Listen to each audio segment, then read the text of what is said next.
Good morning, everyone, and welcome to Wake Up Call with Dan Tortora. I am Brendan Murphy. Really, Brendan? What? That's why you asked me to get coffee? Get out of my chair. Hi, everybody.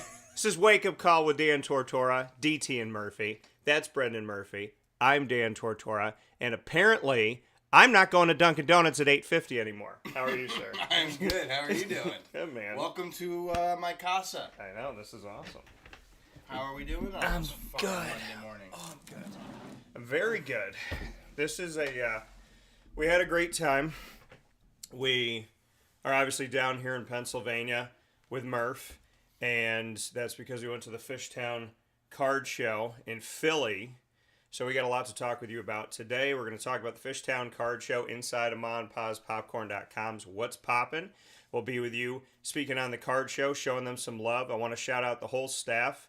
I also want to shout out Ivy because I had the opportunity to speak with her specifically. So had a great time at the card show. Then we're going to get into the NFL Title Week. We're officially starting off NFL Title Week with you speaking on the Niners and the Chiefs.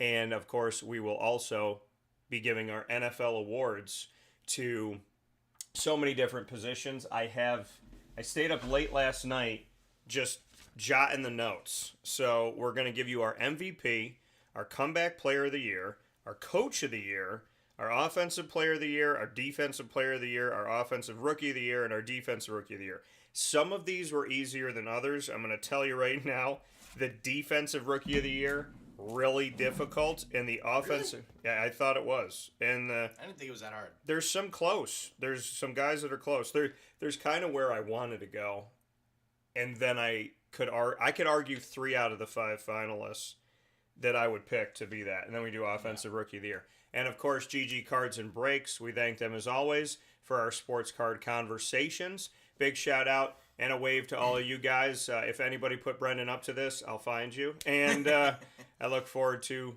having a great show. Absolutely. Take it away. You're sitting in the chair. What do you want to gotta love it, man. It's obviously for those of you that follow the show all the time. You've seen my home studio setup before, so yeah, shouldn't be all that different to what you're used to on Mondays with me. But yeah, I know my parents are potentially in the process of moving at some point soon, so that is something that could potentially change with the studio setting. So as of right now, we are in a pretty good place, and I love it. I love my my whole setup, and where's wait a minute, I'm blocking it. Oh. The helmet. Oh yes, there it is. That's the cockpit's helmet. So one of my favorite pieces of memorabilia that I own. Papa Joe, I want you to see me do this. Don't touch the helmet. So it's so cool. It's awesome. You can feel the outline of the Gators here on the helmet. The awesome Kyle Pitts, Tebow right here, and then the ode to Mike Piazza, which I said even before I knew Brendan that Mike Piazza is my favorite catcher of all time. Gabriel Moreno, he's getting there. He's getting there. Being a Diamondback fan, he's getting there. We'll see. Yeah, and rightfully so. There's a lot of time, but he's definitely. He's been fun. But yeah, Mike Piazza, just ever since I was little, you take to certain players. And I took to Randy Johnson. I took to Mike Piazza. I took to Tino Martinez. Yep. And, you kind of find your people. And Mike was always like that guy that you couldn't help but root for. And I felt that growing up. I was like, who doesn't like Mike Piazza? I know. He's a likable guy. Apparently Roger Clemens doesn't like Mike Piazza. No. Mets fans obviously know about that. Roger Clemens hit Mike Piazza in the head and then threw a broken bat at him in the World Series. That's kind. And did not get in trouble for either one. So, yeah. Well, he was a steroid user, so. Well, and it was in the state of New York, and people don't get in trouble for breaking the law in New York. We got to change that, folks. So let's get into the Fishtown. I'm starting the campaign now. Fishtown Card Show. Let's get in here. So first time Brendan and I have been to the show. First time that we have been vendors as well at the show. So we did it all at the same time. We are in Rivers Casino in Philadelphia. I did not go to the tables, by the way. He didn't.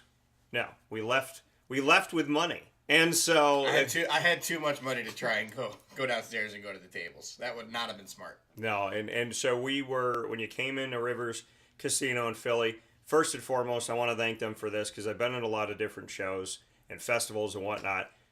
Great setup, easy to park, bring your stuff in, and you're like right there. You're not going into the building trying to figure out where you are, trying to like see where do I go, what's happening, are there any arrows or anything. So you walk in, it's an easy setup. We were right in the hallway going into the main building. Shout out to Molly, by the way, she's off camera.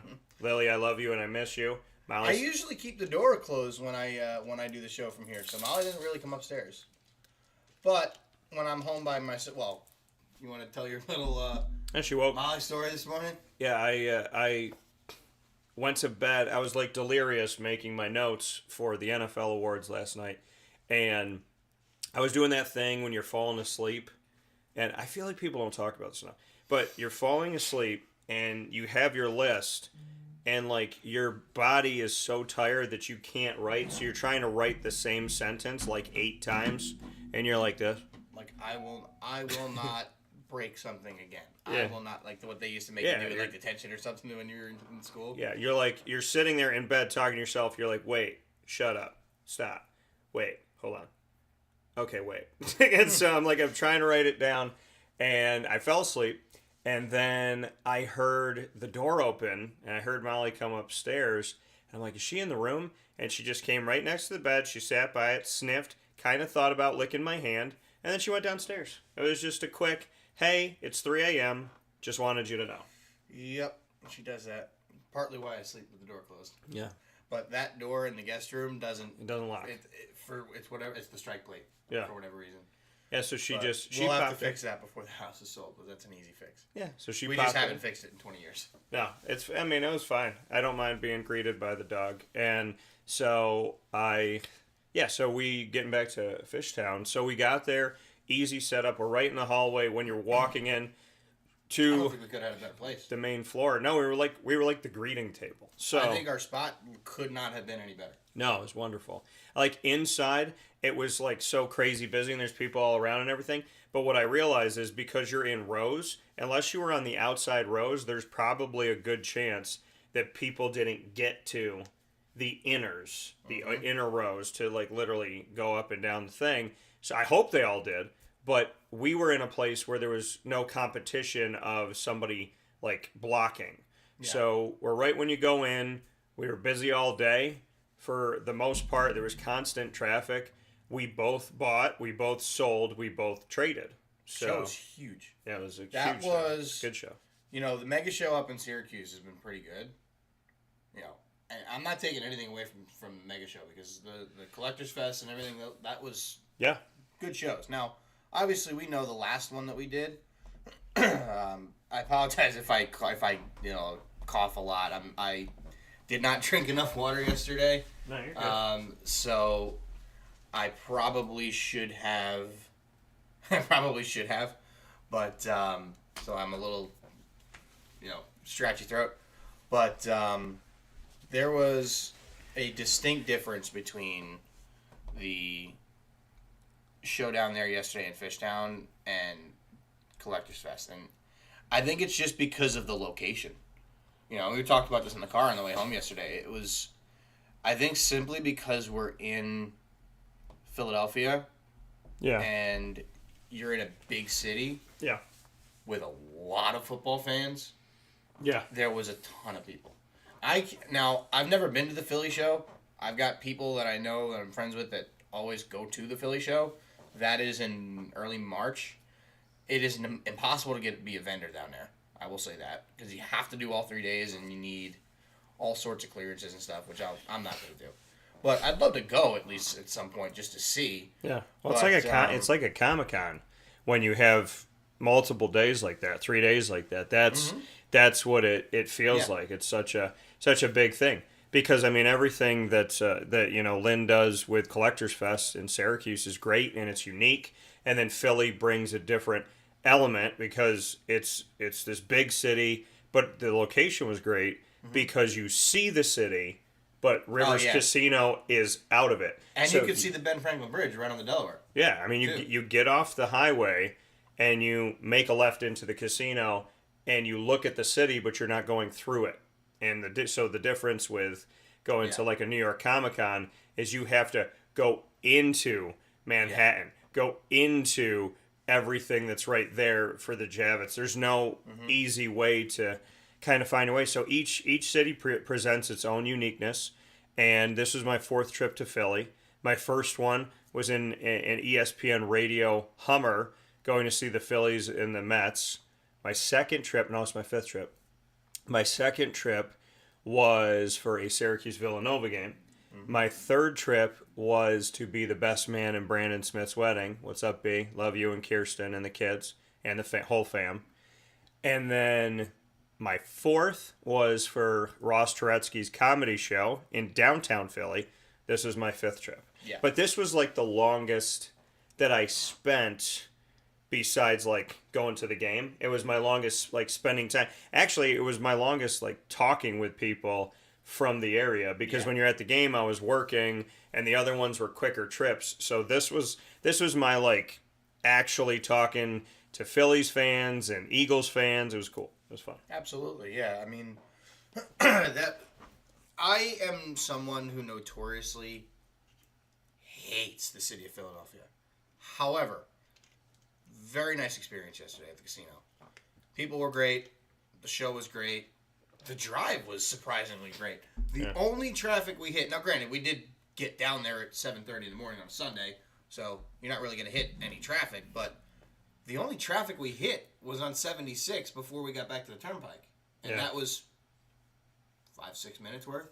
Yeah. Because 76 going into and out of Philly at major like rush hour times, it was a nightmare. We left it like... But it was easy yesterday. That was an easy drive. It was nice.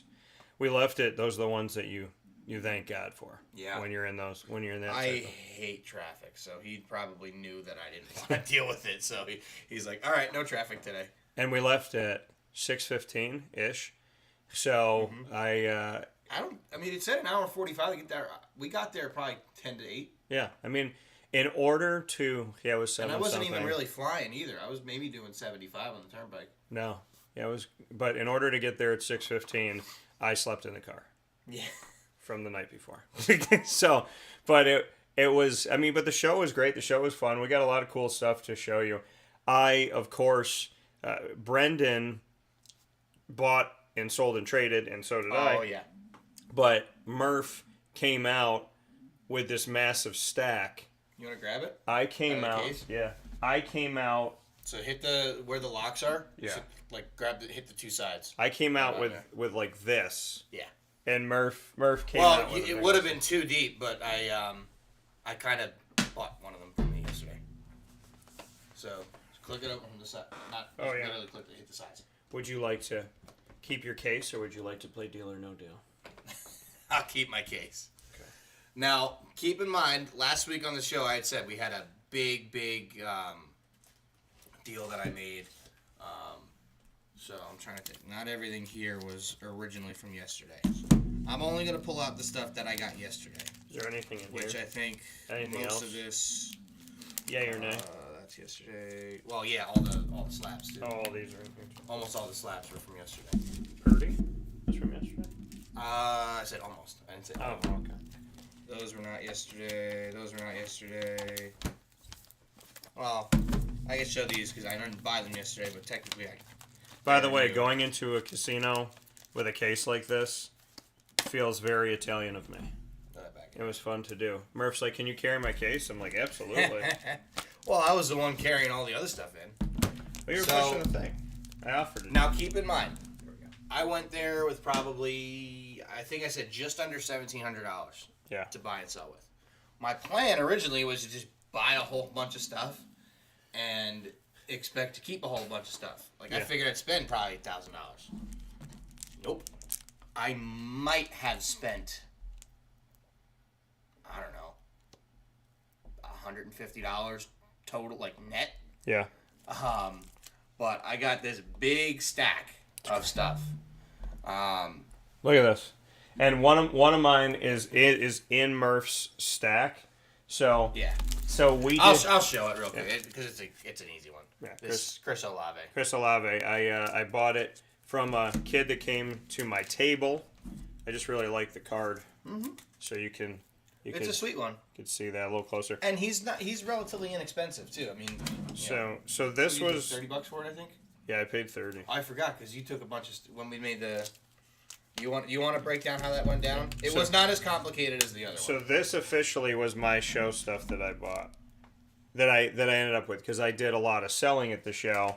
I was there more to sell. Murph was there to buy, to replenish because he had a really great experience going in. But I want to get to some of your messages here. Greg said, overall, was football cards the sport that was selling over baseball and basketball? I think so. A lot of people asking basketball or offering basketball. But it wasn't. They wanted football. Yeah, it wasn't being taken as much. I would say football. Mm-hmm. Football 1, baseball 2, basketball 3. Yeah, probably. And then in terms of what people were looking for. Having those graded cards also likely helped in sales, I assume. Yeah, I sold a bunch of my slabs, and then that's why I love slabs. I think that it makes things so much easier because condition. Yeah. And, it's worth a little bit more. I just like the look of slabs. Yeah, I feel like people's eyes go to slabs. Yeah. From doing shows with you and doing GG Cards and Breaks trade night with you, you had the slabs, I didn't. And I felt like you had a consistent because, people wanted to see them. Yeah. So, I was like, okay, well, now that I have some, and I'm coming home with some stuff that I think people want over at GG's and in some other areas. I know you guys sent me some messages during the show, which I thank you for. And at the same time, I'm happy to have them. I feel like I have some in the PC now, so I'm always going to have some slabs. But Greg said traveling on a Sunday's often nice. Also, yesterday night might have been the weakest sports slate on the calendar year. So yeah, the Pro Bowl games, the heck is that? Totally forgot. I didn't. They had it on so they had a projection screen in the room. Yeah. Now, granted, we were outside the room technically. Inside of the room was where they had the main area where the big dealers were. But they were playing the Pro Bowl games on there, and I look up because I packed up 3:15ish, something like that. Because I told you to go walk around for a little bit.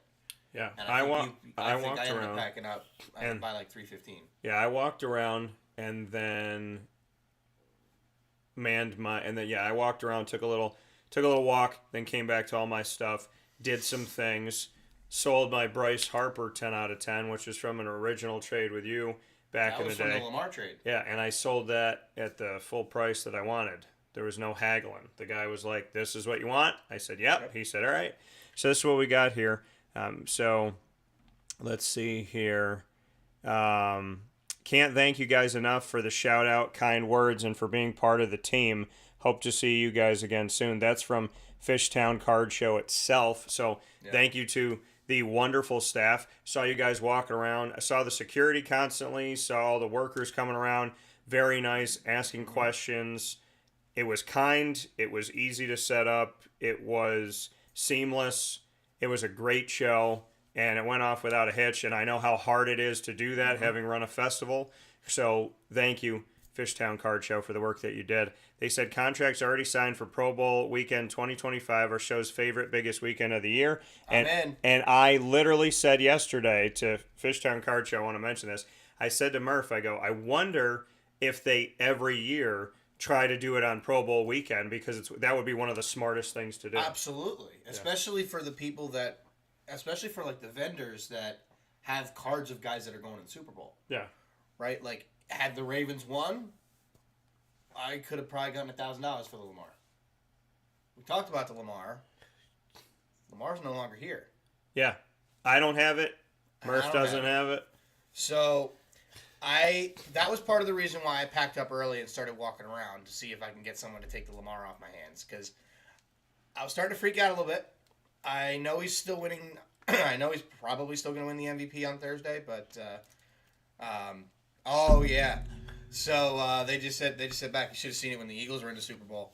I believe it. That was probably I believe that was one of the biggest ones. That must have been crazy last year. Even probably if they were doing it when they won the Super Bowl. Oh, for sure. But I do want to apologize because I know Greg just said it. We did not get you a cheesesteak. I did not get a cheesesteak. I didn't get one. Well, the other thing was we had said we didn't want to go into Philly. Yeah. Partly because, well, not I mean, the safest city in the world. It was more of let's try and find a place. I've heard of some places. Fishtown Card Show. If you know a great place to go that's maybe not in the city for a Philly cheesesteak for next time we're in town. I heard about Ish Kabibbles. I heard about a few other places. I heard about Federal Donuts, I believe, as well was a place to go to for that side of things. That's, that type of food. But if there's a place that you can tell us, please feel free to share. I know the casino, Rivers Casino, had a restaurant with a cheesesteak, and I considered it, and I forgot about it. But I mean, honestly, you got a good brisket. I did, well, and that's the other thing too, Fishtown. I want to say this to you. For being at a ton of conventions and shows all over the place, in big old cities as well, besides Philly, this was the most inexpensive food that I've gotten, which was great. Boy. I guess they said don't go to Gina's inside the casino. Oh, wow. Okay. Is it not good or something, or is it just really expensive? Joe's Cheesesteaks in Fishtown, 3-minute drive from the casino. Do not get Gino's from inside the casino. You know what I appreciate, Fishtown, and again, saying this to the card show family here, I said they were nice and helpful. That is the definition. They were blatantly honest. They were like, hey, we partner with this casino. Don't eat the cheesesteak here. But that's honestly, I love when I go to a restaurant and I'll say to the server, I'll say, do I get the cheeseburger? And I've had a server look at me before and go, no, hell no. Do not get our cheeseburgers. Get this instead. And I said to her, I'm like, thank you for being honest. Like, thank you for not just saying it's great. Everything's great. Yeah. So Fishtown, you're living up to the reputation that we gave you here on the show. It's like, go here. Yeah. Don't you dare go downstairs. Absolutely. I love that. Yeah, don't do that. I'll tell you what, though. I'm happy I didn't. The Cherry Hill one, which and I don't want to mess up the date, so end of March. I want to get it up right now. It's during. So I know it's after the Philly show. During the NCAA tournament. I believe you're right. No, it is. Yeah, the tournament starts mid-March. I want to make sure I get the date correct. So I want to make sure I say it. March 16th and 17th. In Cherry Hill, New Jersey, at the DoubleTree by Hilton. Oh, I love DoubleTrees. That is that one I probably am not going to be able to get to, but the April one, because at this time of year I'm still teaching skiing, so I'll probably not be able to get to that one. But the one in April, at the end of April, back at Rivers, April 27th and 28th, you can count on it. I will be there, and we're gonna work to try and see if we can get you here too. Yeah. So that'll be a fun one. Trying to work out my schedule. End of April better because tournament is over. NCAA tournament. Last year, it's crazy because last year I stayed in New York, stayed in my studios in Syracuse, and did more interviews covering more teams than I'd ever done in all of my travels of the NCAA tournament. I think we did 33 interviews at least from coast to coast, which is insane. North to south, east to west. So Greg said, I assume Kelsey cards are hot right now. I didn't really see a whole lot of Kelseys. I have 2 Mahomes rookies. I sold my raw Mahomes. I still have my 10 out of 10 Gem Mint Mahomes from PSA. But I sold I've had those 2 rookies for a long time. And thinking about it today, I'm like, man, it's gone. My draft class one. So I did sell my Mahomes yesterday. And I'm trying to think of what else. There was some conversation of people looking for certain players, but I think and it's also another credit to Fishtown Card Show. You got an entire NFL season, you got a vibrant city with a fan base that likes Philly as well as likes other teams. You got this vibrant fan base that comes in. This is the weekend where a lot of football fans don't feel the love, so you took on that weekend. gave them sports to be around, and that's probably why football cards were in such hot commodity, because it's the week where football fans kind of feel a lull. I think that's why So it brings works, too. yeah. Because the time of year, It's very smart. obviously, when you go in between the Super Bowl, It bridges the gap from playoff game to Exactly. playoff game. because if you think about it, if you did it on Conference Championship Sunday, Yeah, people are going to be gone by 2:00. right. There were people there until 4. It was packed all day. Yeah, we had early. So I walked up towards where the registration was, from the entrance to the casino. Yeah. Before the show started, and I'm looking around. This is before like the VIP and like the VIP entrance and everything. People were coming in. Mm-hmm. I'm looking out. There's a line like 20, 30 people deep waiting to come in. I'm like, wow, I'm like, as soon as I saw that, I'm like, it's gonna be a good day. Yeah, no, It's gonna be a good show. That has to be one of the best possible weeks to do a card show. Absolutely. Absolutely is. It bridges the gap. Correct. And I said it to you yesterday. I said, I wonder if they do it every Pro Bowl weekend, because it's so smart. And for them to say, we've already signed our agreement in 2025, Yep. smart minds. So, I mean, there's a lot to be said about that. And Fishtown, we want to thank you for allowing us the opportunity to come in, giving us a great location. Oh my God, that location could not have been any better. No, it was like like a greeting table. I would argue that was the best location at the show. We were in our row where we were, the two ends. Yeah. And I was talking to I forget the guy's name, but the guy that was on the other end of our side. I said to him earlier the day, I'm like, this has got to be good, because he was there yesterday. He goes, oh yeah, like this location is perfect. Well, when we left and we came around the corner, the guy that was there in the corner, Brendan said to Ivy, who works for Fishtown, he said, I feel like, she said, did you guys have a good day? And you said, we had a great day. And he said, I feel like most people did. Did you? And the guy that was literally outside there with us in that hallway, he's like, I had a great day. This was awesome. So it was like a perfect, kind of compliment to everything that we had been saying. But being in that row, when you walk in, you register, you come in, there's an entrance to the big room, we're in between.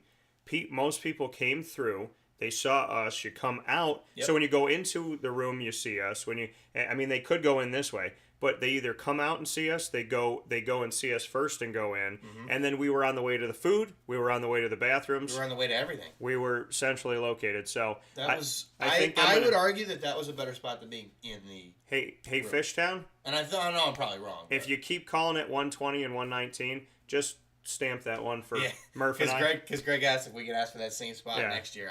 I would hope so. Yeah. If I can get those same two tables in April, I will.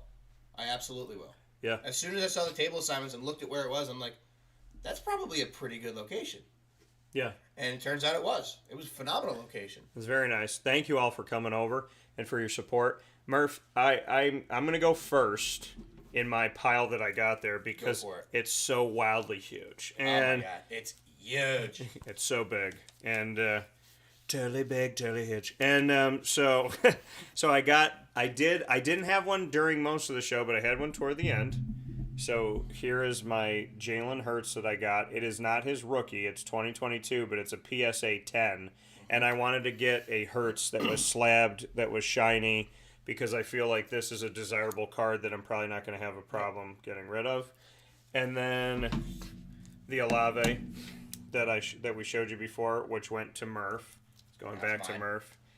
A random trade with the guy from across the way that gave me this autograph. And so wait, who was that? This is, I love the autograph. It's Jair Casanova. Was it Bowman Draft? I don't know. Yeah. Maybe he's good. We'll find out. It was one of my football autos that I had and traded that away for this. It was one of probably my $2 auto, same type of thing.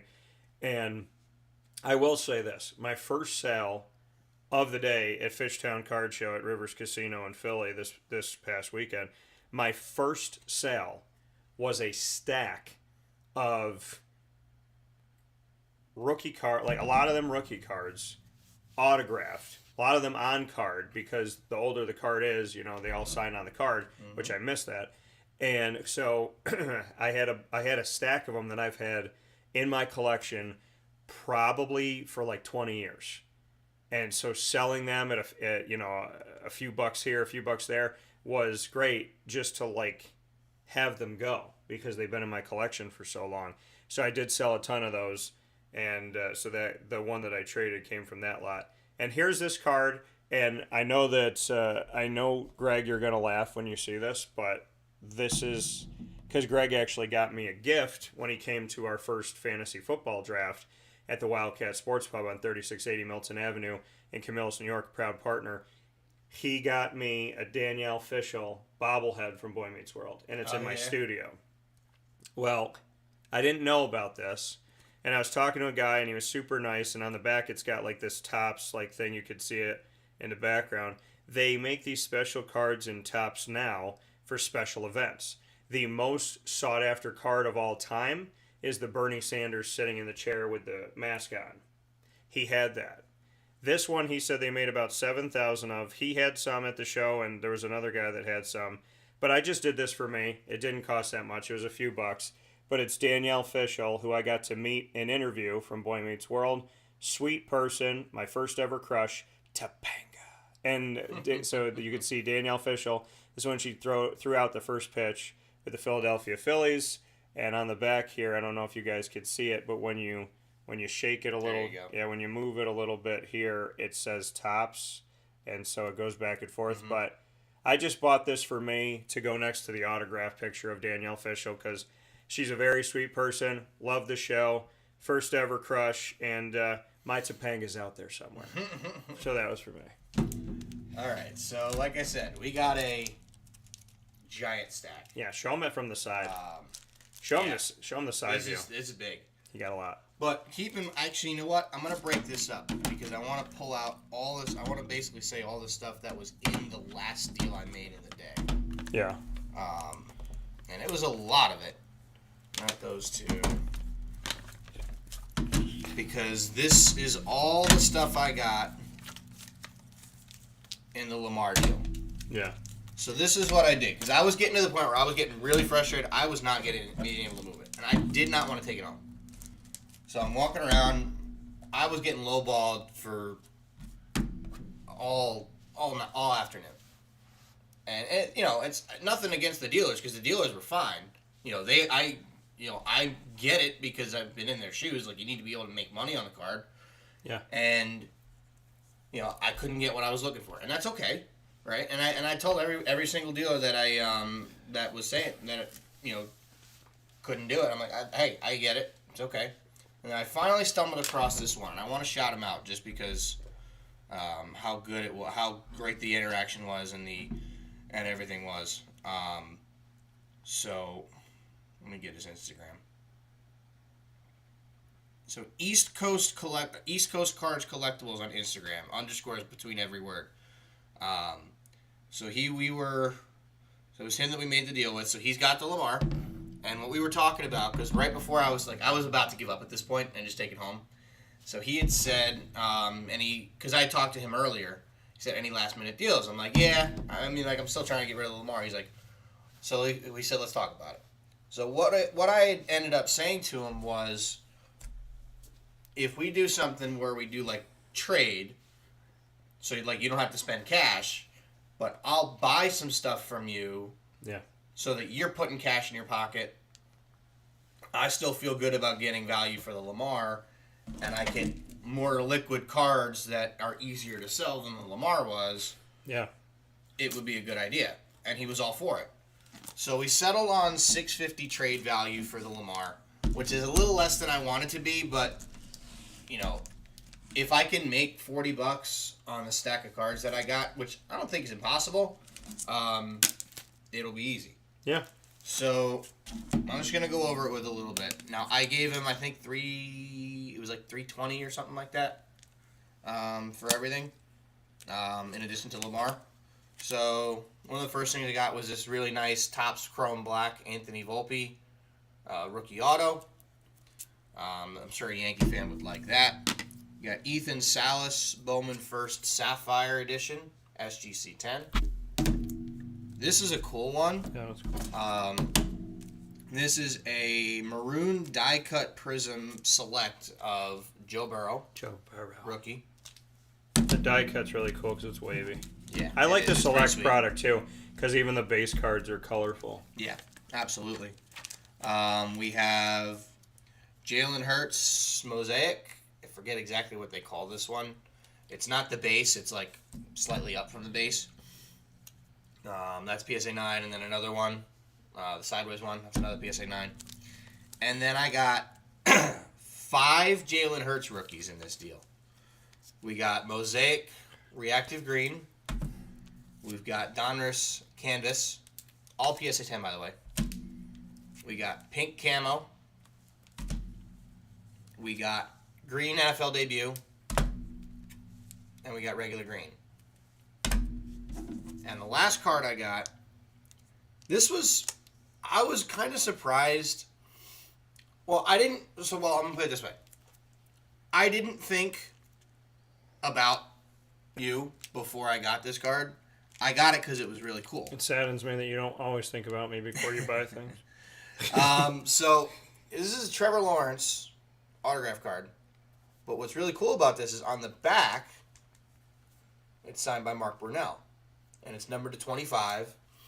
It is called Passing the Torch from Panini Elite, from Donruss Elite in 2022. Really interesting card. And a pretty solid price, too. I mean, it seemed pretty cheap for a Trevor Lawrence auto. So we had talked about potentially making a deal with it yesterday. But that's okay. I'm not going to, lose sleep over it. I know I can still get rid of this pretty easily. And I like Trevor Lawrence, so it's cool to have a interesting auto card. Yeah, it's a nice card. It's Mark Brunell, who I think, people, not Jaguars fans, but I think people forget that Mark Brunell and that entire team was knocking on the door of the AFC, of going to the title game in the NFL multiple times. They went to the AFC Championship twice with Mark Brunell, and Tom Coughlin and the crew did a fantastic job. And at one point in their run, they beat John Elway and the Broncos, which nobody thought was possible with this young Jaguars team.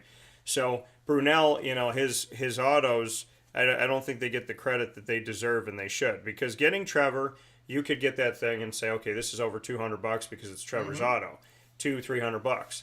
You add in Mark Brunell, that adds the value of the fact that, this guy was the guy. He's one of the faces of the franchise. Fred Taylor, who's my favorite running back of all time, you can argue that he was the face, but Mark Brunell and Fred and Tony Baselli and Jimmy Smith and Keenan McCardell and Donovan Darius and, shout out Syracuse, my hometown, Aaron Beasley. There were so many guys that were Tony Brackens, that were the faces of this franchise. Marcus Stroud. That's why they were so good. And so I just want people to understand. Trevor, his auto, should be up there, right? Add in Mark Brunell. Give the man card. some love. I didn't realize it was that at first, and I feel like when I go to sell it, not many people will. So, yeah, I flip it over. So the dealer, he says to me, flip it. Let's flip it over. I'll show you. And I go, oh, that's cool. Yeah, because you don't know. Yeah, you don't know until you know. Absolutely. Yeah. Because it's a cool card. But that might be a cool card that a Trevor Lawrence collector might enjoy. Yeah. Because, if they are a Jaguars fan, which is why we had talked about this. Yeah. If they are a Jaguars fan, it's a really interesting card for them to have. So. And a shout out to the vendors at Fishtown Card Show for giving somebody like me something to look at, and it wasn't all just Trevor. So I have a pretty substantial Fred Taylor collection, and I have some auto stuff of his. I have a dual patch of him and Leonard Fournette. yesterday I decided to break out my rookie card of Leonard Fournette 4-color patch. You almost never see this stuff. And it's not only a 4-color patch, it's so big that it was like, it almost looked like it was the shoulder, his number for Leonard Fournette. It almost looked like it was like the 2 going into the 7. You saw the white, the green, you saw the white, the gold, the teal, the black, and then there was the starting of another piece of it. So it wasn't a piece of the patch, it was like this whole element, like a 3/4 area of it. And people are just like, I had to, somebody say, can I look at it? And then somebody else came up and they're like, that patch is sick. And then they bought it. And, sometimes, and I do it, I have a Marlins patch I got at GG Cards and Breaks on 639 Delmar Place in Syracuse, New York, our proud sports card partner. And I got the Marlins patch because I walked by it 2 or 3 times. And I was like, it's literally, you can see that it's the Marlin. Yeah. And I couldn't help myself. Which is surprising for a non-licensed product. Yeah, and that was the other part of it, too, is it wasn't coming from Topps. It was coming from... Panini. Yeah. Was it Leaf or Panini? I think it was Leaf. I think it might be Leaf. Yeah. So it's such a cool card, and it's a rookie card, and it's numbered, and it's an auto. So, I mean, I got a lot of value for it. It doesn't cost that much because it was, like, off-brand. But the patch is sick. So, a lot of great stuff. Murph got a stack. Well, here's the thing, and what's left. This isn't everything I bought. Yeah. I bought so much stuff that never made it home. Well, and I think it's like I wheeled and dealed. So when I show people and I go, "This is what I got," it's because I sold a lot. So like if I actually had the lot to show you, we both had a lot more chips on the table, so to speak. But after everything, as is commonplace on Wake Up Call and off of the air with Murph and I, is we deal with each other. We wheel and deal. And so the first time we wheeled and dealed, my Lamar tricolor patch, RPA, turquoise, absolutely beautiful, or blue, totally beautiful card, very hard to find. We did a deal, and that deal lasts through to today when I sold to Bryce Harper yesterday at the show at Fishtown Card Show. And Lamar being gone, too. And Lamar being gone. So, that trade we made so many months ago, now seeing those... September, I think. Yeah. September. So seeing them go, that Fishtown Card Show, seeing it go there. Well, many of you know and have watched the video, and thank you for your support in watching it. If you go to youtube.com/wakeupcalldt, also on facebook.com/wakeupcalldt, you can watch our videos. And on the videos in our YouTube channel, when you subscribe, hit the notification bell, there is a playlist on our Wake Up Call DT YouTube channel. And that playlist says card breaks. It's all of our breaks. It's all of the stuff that we've done with GG Cards and Breaks. So, as part of those breaks, I got this card. It was a case hit, very hard to get. And not only is it hard to get a downtown anything, but there's different downtown versions. So I got the downtown Kenny Pickett, and we actually were featured in a show that's national and international. We were featured in the top 10 polls of that month. I think it was in September. Top 10 polls, and we got put in there. I think we made like number 6. And so as you can see this here, and you can see the laser, this is not only a downtown Kenny Pickett rookie, it's the laser downtown. I've had this card for a while. When I got it, when we were doing a box break battle with Josh Gideon, the owner of GG Cards and Breaks, and myself on site at 639 Delmar Place at their store that's open 7 days a week, I opened this and he's like, you won, it's done. He's like, we're not going to die. He's like, double downtown, but he's like, you won, it's over. So when I opened this card, or when I got this card in the pack, it was in a pack that had Michael Vick on the top. This card was worth, at the time, between $800 to $1,000. It has gone anywhere in this up and down of him playing, not playing, and them doing well, not doing well. It was 800 toward 1,000, over 8, over 7, over 6, down to 4, between 4 and 6, down to the 2s, And this card, as with Lamar, doesn't belong to me anymore. Nope. So, Josh, Anthony, Alex, Joel, you guys are seeing that Kenny Pickett has been sold. Correct. And will probably be sold again. I mean, should I tell him? Yeah, you can tell. So, I kind of have it pre-sold. Yeah. There's a guy on Instagram that I know that was interested in the card. And I'm like, all right, let's see if we can make a deal that, makes sense. And a lot of what I did too was, you can even show them the stacks over there. I mean, I gave these, some smalls and everything in there too. But yeah, I told you go through my couple of those boxes and just pick a bunch of stuff out. Yeah, because I've never because Murph and I are doing the shows together. I have never gone through his boxes of stuff, and I mean, we haven't really gone through each other's, like the big box and stuff. So he said, "Yeah, go through the boxes," and so you probably picked out, what did we say, like $40-$50 worth of cards. I didn't even necessarily care. I think so. This is the stack for the Kenny Pickett that I got, and in addition to the cash, so I got cash. And I got give you a lot of cards. 170 cash and then all those? 170 cash, and then this essentially was for the Olave. So essentially, yeah. Yeah, because we did Pickett, Olave, goes to Murph, and then I got... It's kind of like that you'd see in the NFL or the NBA or the MLB. It was Pickett and Olave for all of these players plus cash consideration. Mm-hmm. That's the easy way to sell it here. But yeah, so... I don't know how long I'll have this, but either way, if the deal falls through, I'm grading it. Yeah. If I grade it and it tens, it's a $500 card again. Yeah. So, if that's the case, I'll sell it and then I'll take it out to dinner. But I don't think this, like I said, I probably won't have this longer than a couple of days. I'm already talking with the guy about where to meet up with him because he's not far. He doesn't live far from where I'm at. So it's like something where I can meet him 20 minutes away. But one thing, and we haven't really talked about this much. Yeah. So the name that everybody wanted there was Jalen Hurts. And not at all surprising. No. Being where we were. No. That was also part of the reason why I got this stack of Jalen Hurts. And there's more Jalen Hurts, too, that I got. I mean, I have another Jalen Hurts in this stack, too. But,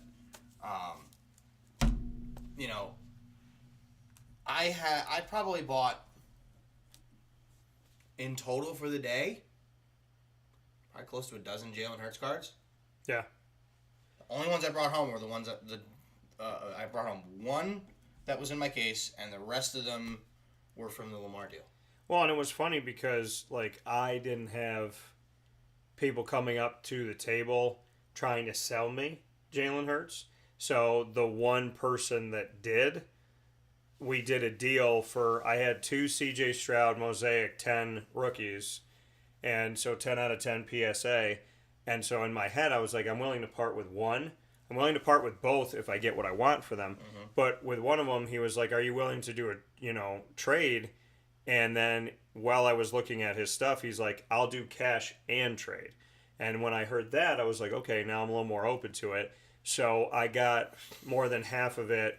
And it was kind of even that I got the cash that I got, and I got the Jalen Hurts 10 out of 10. Yeah. So it worked for me, and I still have a C.J. Stroud 10 out of 10 PSA. So I'm coming home with that, plus a Jalen Hurts. And I don't think I'm going to have trouble with Jalen Hurts in Syracuse. I don't think I'm going to have trouble with Jalen Hurts in general. So that's because people like the Eagles. Right. But I was talking with a couple different people yesterday, and I was saying, I'm a Jets fan and whatever. And one of them in particular asked, so then why do you buy just so much Jalen Hurts? I'm like, because it's where I sell. So I buy so much Jalen Hurts because of where I'm located, where I sell cards, right? Yeah, you bought a lot of Josh Allen when you were up in Syracuse. Correct. Just like I would buy, if I was in Jersey, like in North Jersey, I'd have a lot of Jets and Giants stuff. I bought 3 Yankee stuff. I got 3 Josh Allens when we were at the Collectors Fest in Syracuse, the first show we did together in September of 2023. At the fairgrounds in the Science Building, and so I found 3 of them there, and I got them to move them. So I got one, moved it. It was graded 9 out of 10, and it was his rated rookie from Donruss. And then I had 2 at the end of the night, and one of the dealers wanted them because he probably sold the ones he had or whatever, or maybe he saw how well he was doing and said I gotta get some for me. So he said to me, like, what's the deal? And I knew what I paid, and he gave me a number, and I was like, and I knew what I had paid for it, so I gave him another number, and he was like, well, just so you know, I'm gonna buy these and I'm gonna sell them immediately. And I was like, okay, cool. I wanted the number I wanted, and he gave me what I wanted. So to me, I got them and moved them, Yep. And so, but I wanted to have them in the case, because of the show. When you go to shows like that, it's important to have maybe not a lot of them, but some cards of the guys that people will want. So if we do a show in Wyoming, we will also have Josh Allen, and I have a bunch of his Wyoming cards. I wonder what people in they're probably Denver fans, right? I would think. What would they want in North? Well, I know Brandon Nimmo, who was from Wyoming and was a Colorado Rockies fan as a kid, so that would make sense. If we were in North Dakota doing a show, do you think that we would be selling Trey Lance and Carson Wentz and Christian Watson? Maybe, but I also think if we were in North Dakota, I think we would see a lot of Minnesota Twins fans and Minnesota Vikings fans. Yeah, that's true. But that's very true. Who's in Idaho? Who would be in Idaho? Boise State, Kellen Moore. It's true. But Seattle. Yeah. Probably Seattle. Yeah, maybe some LAers. As far as the rest of this stuff, some smalls, a little Hendon Hooker, National Treasures. By the way, very happy didn't know this about Murph.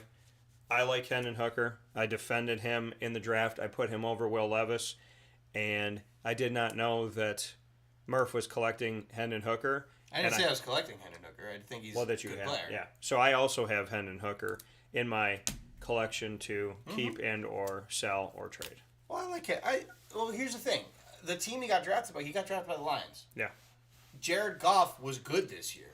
Yeah. But if he's not, now that Hendon Hooker's healthy, they might have him step in. He would have probably been a late first, early second round pick had he not gotten hurt. He was like a 2 to 3 year plan. Oh, yeah. So he's in the plan. He's 100% in the plan. So I think he could be good. We got a Juan Soto auto here. This is numbered to 20. I think it's from 2022. Hold it for you from the glare. Yep. Maybe try turn. Well, that no, too much. So there's Soto. Okay. That's a really nice signature. It is. He's got a good autograph. The thing about this is you can read the JUA and the SOTO. The only thing, he puts a dash where the N is, but this is like one of the people that you can actually physically read his signature. Oh, yeah. Absolutely. Because some of these other things, Breece Hall, I'm a fan, so is Murph. His signature looks like a tornado. Oh, yeah. Just a regular old Optic rated rookie of Trevor Lawrence. Trevor. I didn't have any Trevor rookies at the time. That's a 10 out of 10, I need right? to get a new one. Yeah, it's PSA 10. Almost everything I bought yesterday was PSA 10. Or SGC 10 or whatever. Smart. Pink camo, NFL debut, Jalen Hurts. So many Hurts. The amount of Hurts Brendan has makes me want to do a deal for Hurts.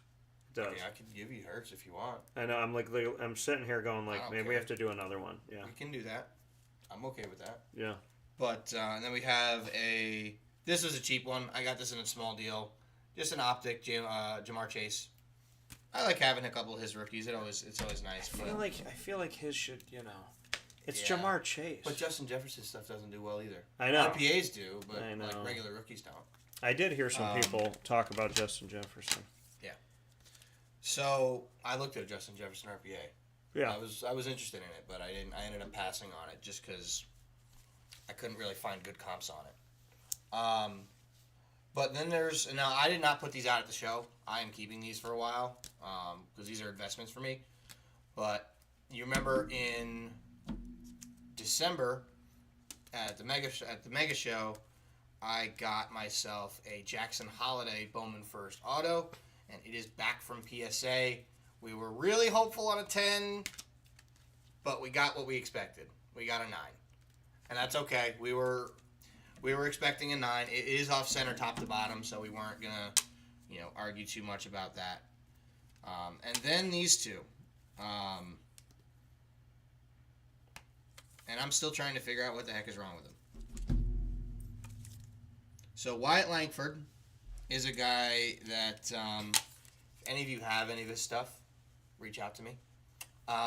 He plays for a team that will remain unnamed on the show. Well, yeah. I am buying a lot of Wyatt Langford. Yeah. Especially because I just sold a big one. My purple, the one I showed on the show last week. 4 figures. Yeah. I got $1,000 for it on eBay. So I netted $870, which is fine. Because originally I had it on eBay for $900, and then I raised the price to $1,000. Guy really wanted it. There was a PSA 10 that maybe a week and a half ago it sold for $950 or $955 or something like that, and he ended up paying me $1,000 and an SGC 10. So I'm not gonna argue with that. But we got 2 Wyatt Langford Bowman First Autos. We think I got screwed by the grades. We're still trying to figure out what the heck's wrong with them. We got a 9 and an 8.5. I don't know. We had no idea. And the guy I set him to grade him with, this guy Steve, who runs a show down at the South Mall in Allentown, great guy. Was a grader with SGC for 20 years. He works for Heritage Auctions, one of the largest auction houses in the world. And they grade millions of cards with PSA every year. The holiday we figured was a 9, so we're not surprised at that. And then we're looking at the Langfords, and we're like, oh, you probably see the stuff on the bottom here. That's just something attached to the case that'll go away. It looked like, I'm thinking like Josh now, it looked like right here that there was like a really light line right there. I could be crazy. I saw it when I first looked at it. I'm not seeing anything with the 9. But we agreed when I sent them out that it was probably a 9 and a 10. Are they tougher on baseball? Not really. And what's funny is this is the first 2 Wyatt Langford cards I didn't get 10s on. Well, Bowman First, I mean. God's trying to humble you because it's $1,000 cards. Well, no, these wouldn't have been $1,000 cards. These were if these were a 10, it's maybe 500. That's just. But now I want a Wyatt Langford. Now I'm living in that world of like I want to get a Wyatt Langford. You want the 8.5? I might have to do it. I don't know. We'll see. Up to you, man. But but now I want to get one. See, because. But I'm buying a lot more. Right. So like I went around the show yesterday at the end. Yes, I was trying to sell Lamar, but I was looking in people's cases for Wyatt Langford. Did a lot of people have it or no? I did not see one Wyatt Langford card the entire day. Not one. Nemo. Other than what was in my case. Greg said Nemo cards in Wyoming. Oh, yeah. Absolutely. He's the highest drafted player to ever come out of Wyoming. Without a doubt. But, yeah, there was not a single Wyatt Langford card anywhere to be seen except in my case. So, I don't know. Now, Paul Ski. Oh, shoot. Where's the... I forgot. Where's my... Oh! Where'd they go? It's in the box? Here somewhere. Oh, no. They're right here. Okay. I'm going to show the other thing I got yesterday. I forgot. The first one of these I've ever owned. It is in one of the Card Saver ones because I'm going to grade it. Because it looks to be in really good shape. And I got a good deal on it, too. Upper Deck, Ken Griffey Jr. rookie. It's probably not a 10. But I think it's an 8 or a 9. I mean, I'd probably go in assuming an 8, hoping for a 9. You know, if it ends up being a 10, that's even better because this is a very expensive card if it 10s. That I will have paid $60 to grade or something like that, or with the grading fee. No, not even. And then only one of his cards I saw, Paul Skeens. Many of you know him from LSU. Others know him from being Livy Dunn's boyfriend. But yeah, he is. He's a stud. So I made sure to get. I got a good price on that too. I think I paid $100 for that. Yeah. So I got a good deal on that one. I totally forgot about those. So that's the synopsis of what I got yesterday. This is the stack that I got in the trade with cash, and this stuff came to me plus cash for Olave's rookie auto, and from Panini, of course, and the Kenny Pickett. And the Kenny Pickett. So I got the guy that I thought Jacksonville should have drafted. Yes, Greg, that is an iconic card. It is. That is this is probably the most iconic card of the 1980s. It's the one it's because the 80s and early 90s was considered to be what's called the junk wax era. Yeah. Where there's a lot of cards in that are nickel and dime bins that just aren't worth anything. It's basically not worth the cardboard that they're printed on. Yeah. But then you get Ken Griffey Jr., who is one of the greatest players ever. Got to see him go into the Hall of Fame, which was really cool. He got in with Mike Piazza. He was the first number 1 pick to ever get into the Hall of Fame. Crazy. And he went in the same year as the lowest draft pick to ever get into the Hall of Fame. It's crazy. That is very, very crazy. So, it is a card I've wanted for a while, and I've had Ken Griffey Jr. rookies before. But this is what's considered to be his true rookie. Yeah, I one of the top 3 most recognizable cards. Yeah, I mean, obviously you got the best of the best. Like you have the 52 Mantle, 52 Topps Mantle. You got the 86 Fleer Jordan. You've got let's see, the Honus Wagner card. But in terms of more modern sports cards. Yeah. This is probably the most iconic card in the 1980s other than Jordan. Because these, you know what? I want to find out what a PSA 10 in that does. Because I don't know. But let's find out. And I'm going to show you these ones while we do this. So, Aiden Hutchinson. This is what I got in the lot in my trade with Murph. The one that I think should have been the number 1 pick. No offense to Trayvon Walker whatsoever. Pink Parallel, I like this guy. He's up for Offensive Rookie of the Year. We're going to talk about him in a little bit. Sam Laporta. So Sam Laporta. And a piece of his Detroit blue jersey. The moment that Sauce decided to put on a cheese head and have some fun here with things. Oh, wow. If by some crazy miracle, and it's not going to, it's a little bit off center. If by some crazy miracle this graded a 10, this is a $2,000 card. Yeah. I would think it would be even more. How much is a 9? It's Ken Griffey. The Jamar Chase. This is a rookie of Jamar Chase. A 9 Fireworks. is literally 10% of what a 10 is. Oh, nice. It's like if it 9s, it's $150, $200 card. I'm expecting an 8 or a 9, but it's a card I'll probably keep because I've wanted that card for a while, and it's not gonna. Here, where's my centering tool? If I look at this, match up the borders. Let's do that.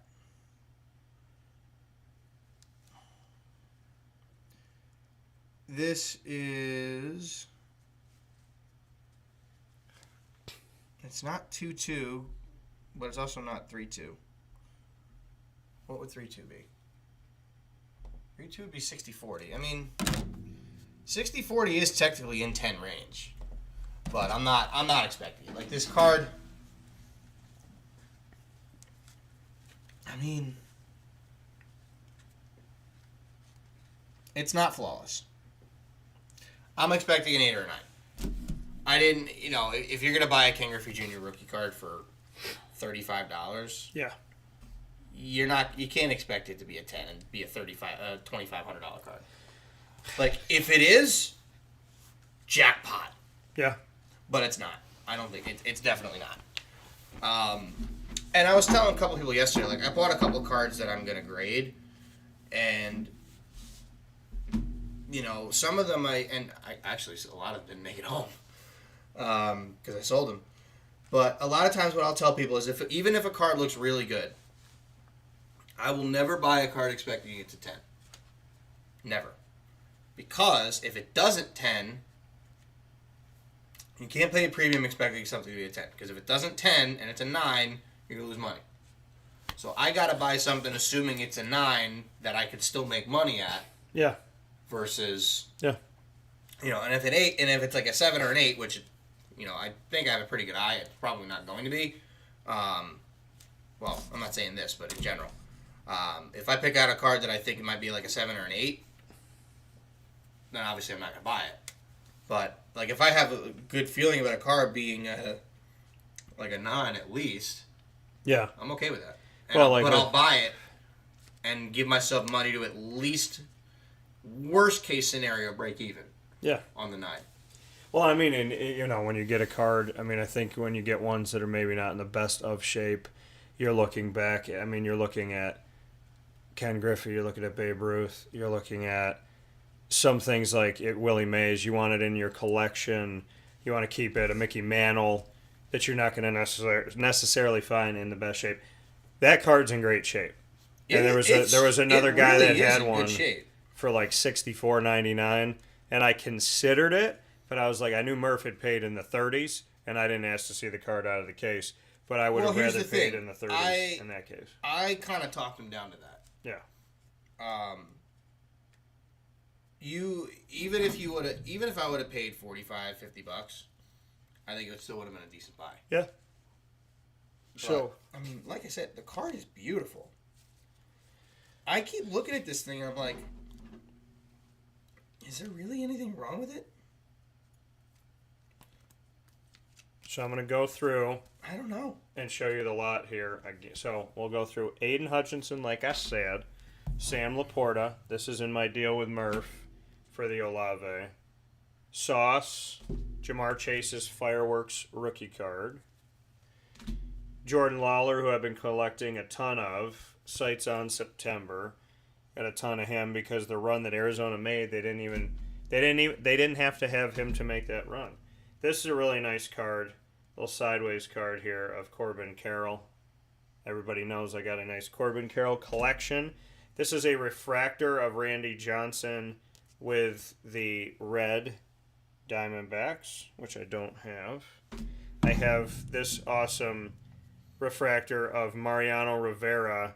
That's out of the top silver pack. Yeah, and this one looks really cool here. It's a really cool card. You can see the rainbow there and a really cool design. I like Brett Beatty, as y'all know, so I have another Brett Beatty rookie. My first Brett Beatty rookie card came from GG Cards and Breaks. Inside of, and this is why you do this, folks, it's not just base whatever. If you go to GG Cards and Breaks, which you should, 639 Delmar Place in Syracuse, New York, right off at Teal Ave, 7 days a week, Monday through Saturday, 10 to 6, Sunday, 10 to 5. When you go in, they have a back wall. On the back wall, every NFL, every MLB, every NBA team. Take out the box. Those boxes can have autos, refractors, numbered cards, patch cards, rookie cards, and so I found a Beatty in there. This is a card that yesterday I sold the refractor of, but I went with Murph and got the rookie card back because I like Francisco Alvarez, so I wanted his rookie again. I love these from Bowman. I have a bunch of these. You know, the arching refractors here. Adley that's the Mega Box one. Yeah, so this is Adley Rushman, who I've been collecting. Of course, you know your boy, Corbin Carroll's coming home. Shout out to you, Corbin.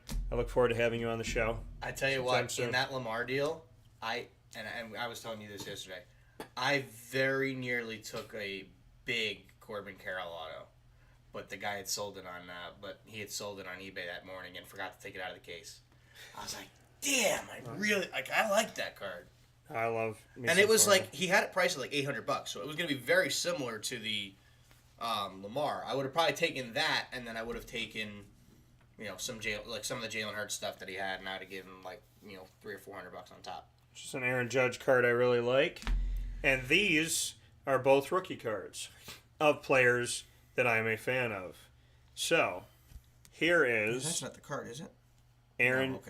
Aaron Judge's rookie card Never held an Aaron Judge rookie anything before, so now I have an Aaron Judge rookie card that's in good shape here. Let me give you a better top loader for this one. And I want to show people. Let me show them this for a second. Let me give You're you gonna flip it. I'm gonna give you a better top loader. Okay.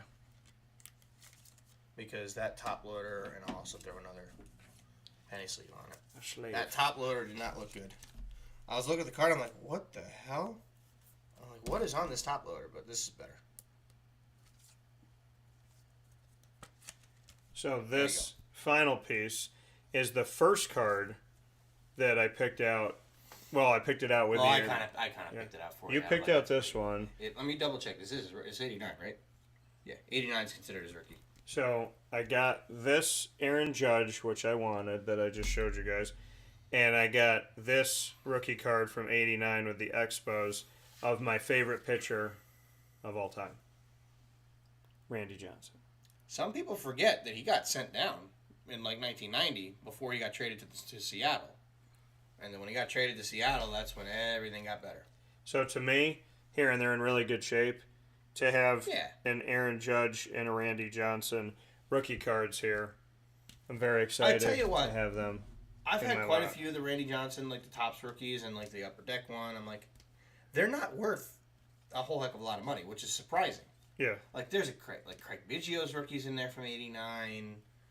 Griffey's Topps rookie from 89's in there too. That's not like even the Bowman stuff's not crazy. Like I have John Smoltz's rookie in there too, and from 89 Bowman, and it's not worth a heck of a lot, which is really strange. But yeah, it's one of those things where, like I said, I wanted to give him plenty of cash. Yeah. Well, and the thing is, 10 out of 15 of these cards in the trade with Murph are rookies.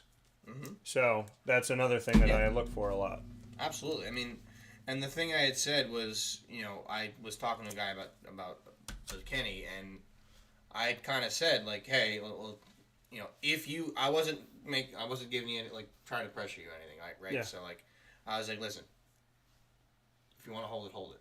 But I'd also been saying to you for a while, like, take what you can and get out of it, because I also think that it's gonna significantly drop in value if he doesn't start next year. Which there's a distinct possibility of that. So, obviously you made a good amount of money on it. I'm probably going to make 10 or 15 bucks on it. I don't really care. So the guy I'm meeting up to give it to, he actually does.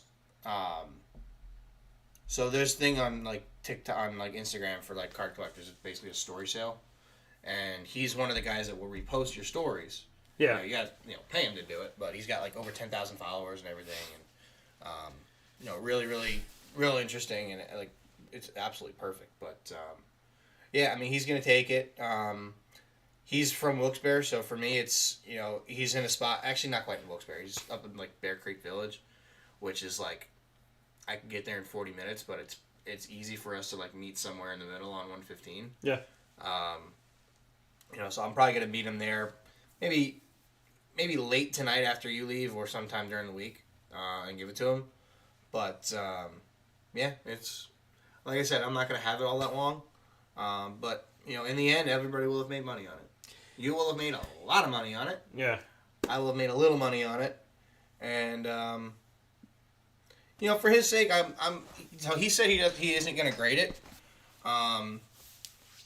I almost want to tell him, hey, if you want, I'll grade it, because I have an order that I'm going to put in, and then if it grades well, if it grades well, whatever. Yeah. But we'll see. I mean, like I said, I'm probably not going to have it for much more than a couple days here. So with that being said, starting off the show, speaking on Fishtown Card Show and all the awesome stuff that happened within a 24-hour period of yesterday, we've shown you our lot. We'll be back with a lot more. Speaking on the Chiefs and the Niners in their title game here, and our NFL awards.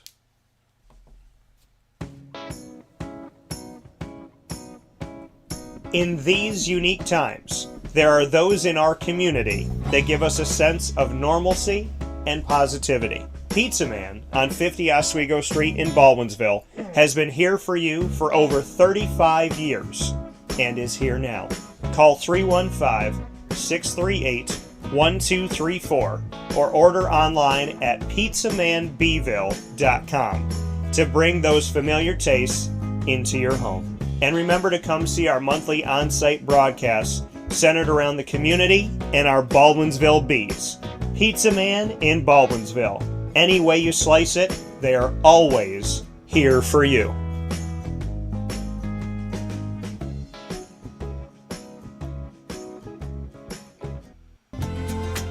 Looking for your next ride?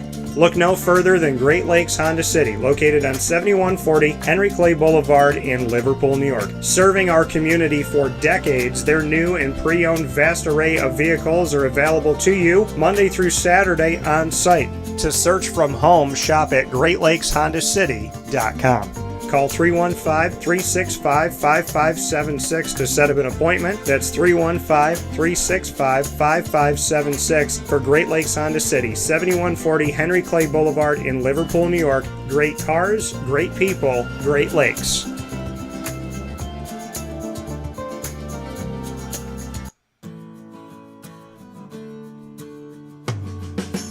Our corporate purpose at Chick-fil-A is to glorify God by being faithful stewards of all that's entrusted to us and to positively influence all those who come in contact with Chick-fil-A. And what became increasingly clear from our success in Cicero is that people love Chick-fil-A. And also I think we recognized that, we had a great opportunity to grow the brand and grow our platform. I felt incredibly grateful when I was selected to be a Chick-fil-A operator. I think what it's meant for me, what I've come to realize on a very deep level is that this is a calling for me. It's not a career. It's not a job. The Lord called me to be a Chick-fil-A operator and to use these restaurants to glorify Him and to positively influence other people. I'm blessed. I'm very blessed. Head to Chick-fil-A Clay on 3974 State Route 31 in Liverpool, New York.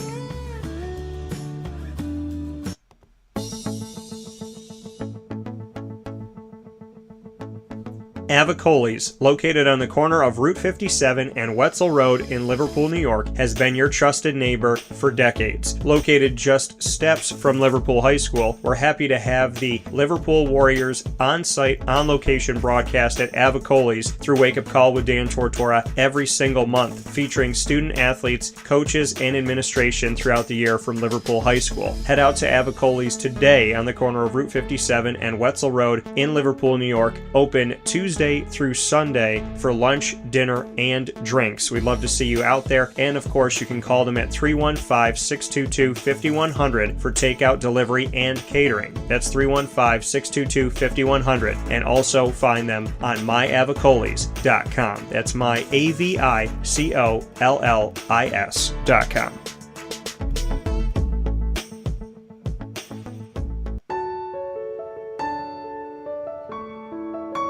Having peace of mind when you're out of town that your furry-loving friend is safe and sound means taking them to Canine Campground, because we all know that when it comes to the love of our pets, it goes well beyond the call of duty to make sure they're safe and sound. Right, Lily? So take a ride to 242 Johnson Street in East Syracuse, New York, and see Canine Campground and where your dog will be staying, in the classic cabin, the executive cabin, the grand cabin, or of course the luxury cabin, because if you know Lily, you know she loves luxury. Now you don't have to wait to the last minute to find a family member or a friend that'll take your dog for a few days. Call Canine Campground at 315-299-4013. That's 315-299-4013. Their drop-off and pickup times are Monday through Sunday. Check K9campground.com for more information. That's the letter K, the number 9, and campground spelled with a K.com. K9campground.com. When you're going out of town, bring your dog to Canine Campground.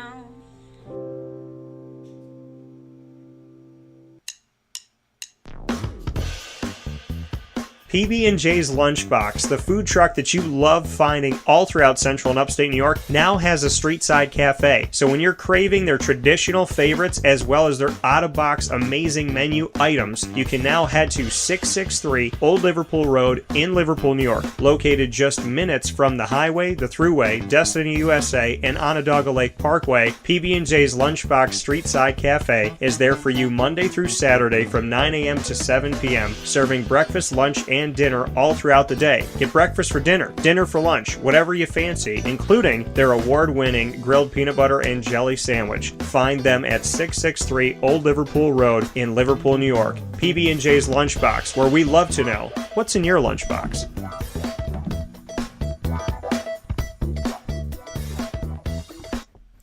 Welcome back here to Wake Up Call with Dan Tortora, DT, and Murphy. We are here in the great state of Pennsylvania, inside of Murph's studios that you guys see every week, picture in picture, after being at the Fishtown Card Show in Philadelphia in Rivers Casino. It is now time, speaking of casino, people want to know odds, they want to know thoughts, they're getting ready, they got a week to figure out their boards and their picks, and their numbers, and who's going to win, and they're going to do all these. I think we should do something this year. I think we should do prop bets. I think we should pick some weird stuff.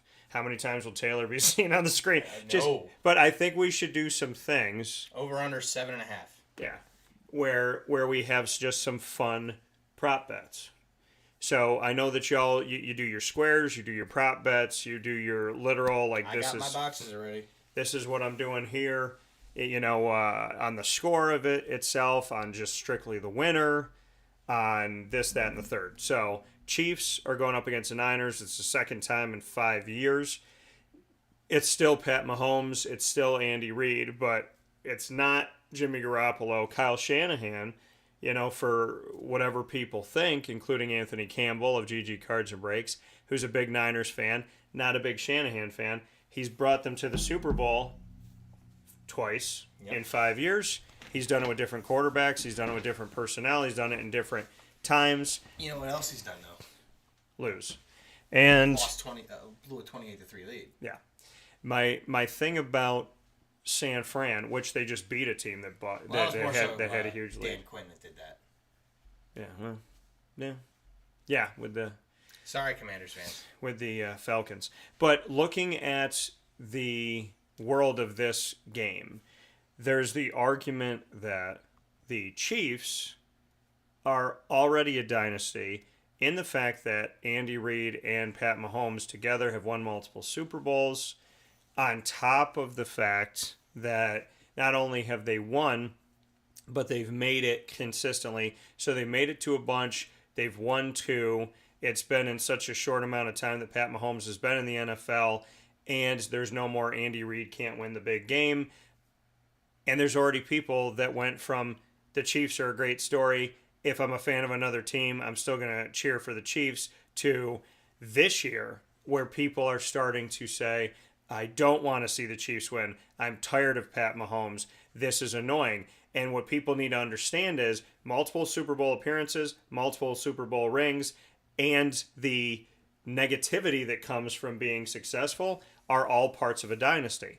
So the question becomes, is Kansas City already in the dynasty conversation, or do they have to win this Sunday?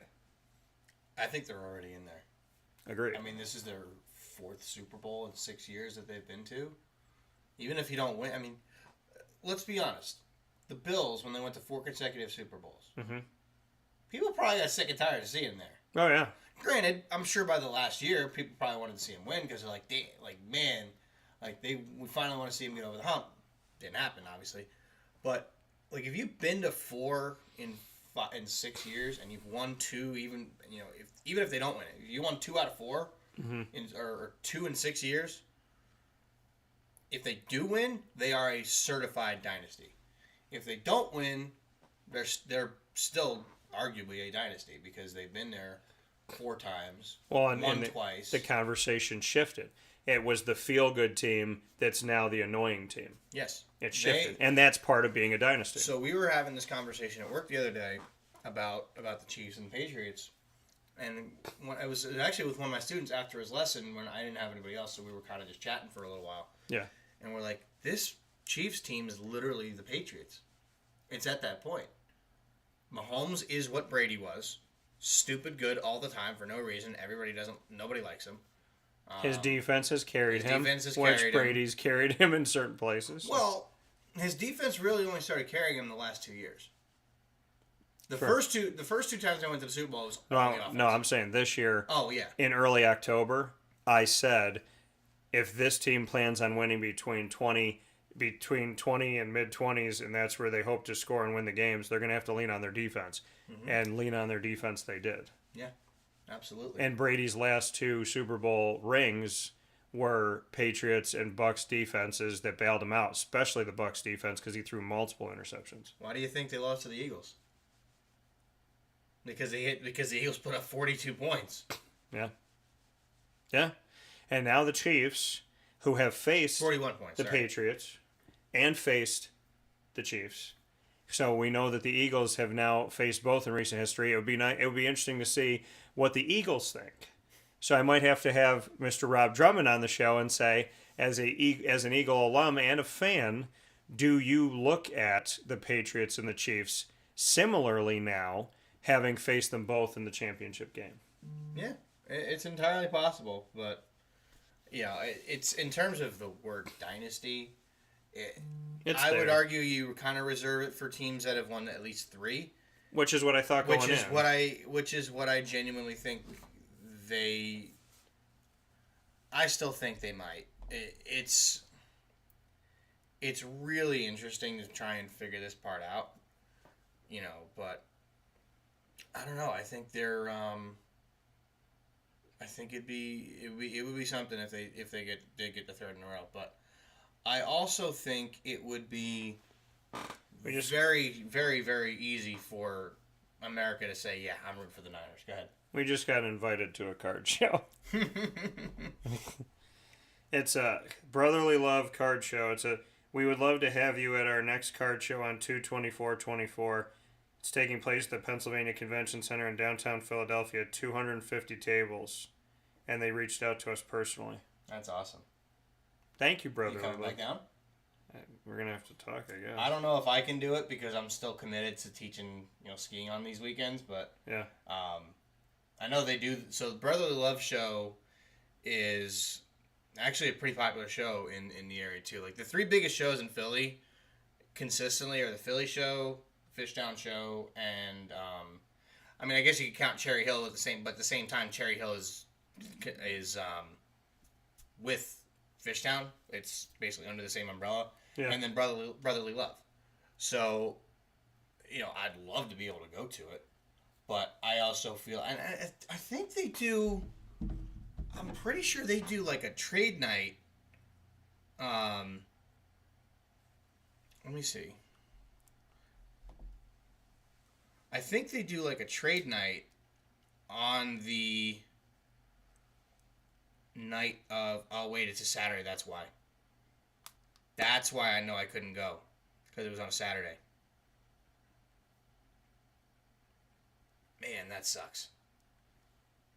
Now I really wish I could go. That's the only downside to like what I do for work is like I'm still like I work every Saturday, so like Saturday shows I could never do, which really is disappointing. But that doesn't mean you can't come down and do it. True. So I want to thank you all. We either way we'll be in touch, but thank you for that brotherly love. So Chiefs, Niners. When I say that this year, what's the first thing that comes to your mind? Offense, defense, special teams, catalyst, both sides. Like defense. What's on your head? It's defense versus defense. It's 100%. You got the Chiefs defense, who has consistently been ranked one of the best in football, and you got the 49ers defense, who is arguably a top 3 defense in football. Came in being number 1. Yeah, they are. You knew it was laughable when the Niners traded a 4th round pick for Chase Young.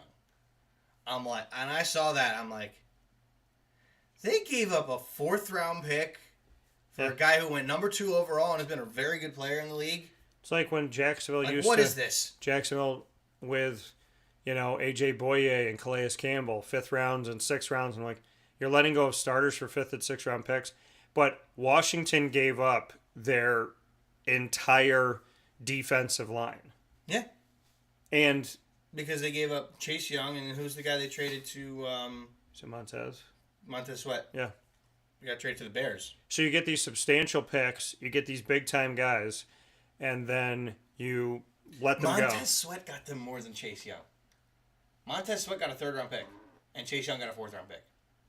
And you That brought made 0 sense. Chase Young to a team that didn't necessarily need help. No, But but if got you're the help. Niners, I would make that trade 100 times out of 100. If I'm the Niners, I'm just like, hey, let's look around the league and see who wants to just let go of people for really stupid opportunities. Yeah. And absolutely. Washington's one of those franchises that makes a lot of bad decisions all the time. So, Yeah. I mean, there's ones that learn their lesson, like Cincinnati. I'd like to think in certain cases, Jacksonville. I think Baltimore over time, one of the best things they ever did was hire John Harbaugh. So there's good things that some franchises do. And then there's Washington Yes. Absolutely. that just can't seem to figure it out. And it was funny yesterday. I saw a Washington fan, and I was like, hey, man, I got buddies that are Commanders fans. And he looked at me and he goes, Redskin fans. And I was just like, understood. I get it. Well, they want the name back. I know they do. Yeah. The Native Americans are advocating for that. Well, if the Native Americans want the name back, then whatever people were fighting for is null and void. Because remember, it was a bunch of old white women that were probably fighting for that. It wasn't. You know what I said to the guy yesterday? I go, I think the people that changed the name were people that have never been to a game. Absolutely. And I also said to him, Joe Theismann was on the show because Joe's a friend. And when Joe came on the show, he said this to me, and it was laughable. He said, all right, Dan. He said, I won the Super Bowl as a Redskin. Am I a Redskin? Am I a football team? Or am I a Commander? And I go, Joe, you know what you are. And he goes, all right, I just wanted to check. So, I mean, and 2 years removed from, more than 2 years because of the football club, but being removed from it, fans want to see it come back. And I don't think it would be as laughable if they went straight to the Commanders and didn't have that 2-year gap where they were just the Washington football team. I was so mad. Anytime I talked about them, dumbest. I got angry. It was the stupidest decision. Well, because everybody's a football team. Any organization has ever made. We're gonna change our name to what? The football team. We don't know. We're gonna put We're gonna put this little temporary thing in here to figure it out. I mean, look, if they went straight to one name, didn't like it, and changed it 2 years later, okay. But here's my issue. I can understand that. Do you not have a PR firm working on this? Do you not have media staff? Do you not have a creative group that is working for Washington that couldn't in 2 years come up with a name? Yeah. I thought it should be the Washington Bailouts, and they could have put money on their helmet. I thought that was fine. I mean, it's also the same thing in baseball with the Cleveland Indians. Change it to the Cleveland Guardians. And all they do is they took the C and they put a little G on it and they turned it sideways. And that logo looks like that logo sucks. It looks like somebody. Bring back Chief Wahoo. My thing with the Cleveland Guardians logo is it looks like it was quickly, cheaply done by a child. Yeah. And there's some children that can make good logos. But this was always my thought. But I don't like we'll get right back to this in a second. But yeah. This was always my thought. When the Indians when they wanted them to change their name, they had the perfect opportunity because they're talking about wanting to, get away from the Native American name and everything. We're like, okay, whatever. Yeah. They had the perfect opportunity to honor our history in baseball and honor the most famous team in the history of the Negro Leagues. And they could have called themselves the Cleveland Monarchs.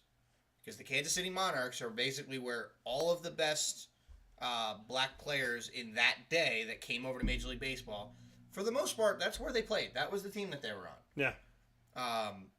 So it would have been the perfect transition. You can go away from something considered racist or unkind and literally flip the script and do an ode to something beautiful. Yeah. When the Negro League was separate from Major League Baseball and to give them love and say, we want to represent you in our league for the rest of time. Absolutely. So they could go from one potential negative to a huge positive, and they didn't take it.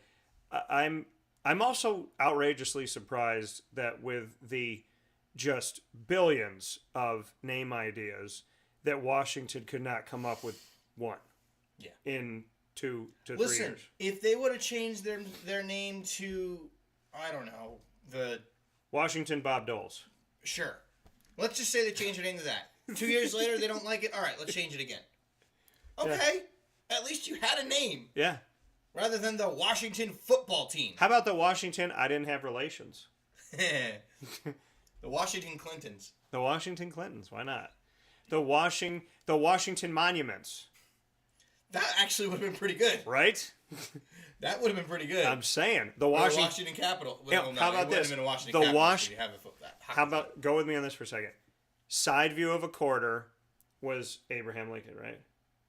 No. Oh no, it was not Abraham It was Lincoln. Washington. The side view of which one's Abraham Lincoln? Penny. It's the penny. Okay, forgot. So because they keep changing them. So anywho, so the Washington. So this is what I would have done. I would have had the Washington Abes, and I would have taken the Redskin logo and turned it into Abraham hair, beard, goatee, and they top hat. And they wouldn't have the top hat. They wouldn't have to really change the logo. And tell me that guys and girls loving Washington wouldn't wear the Washington Abes, and then at the end they could do a thing where when they win, there's a outside in front there's a giant fountain, and they could flip a penny into it.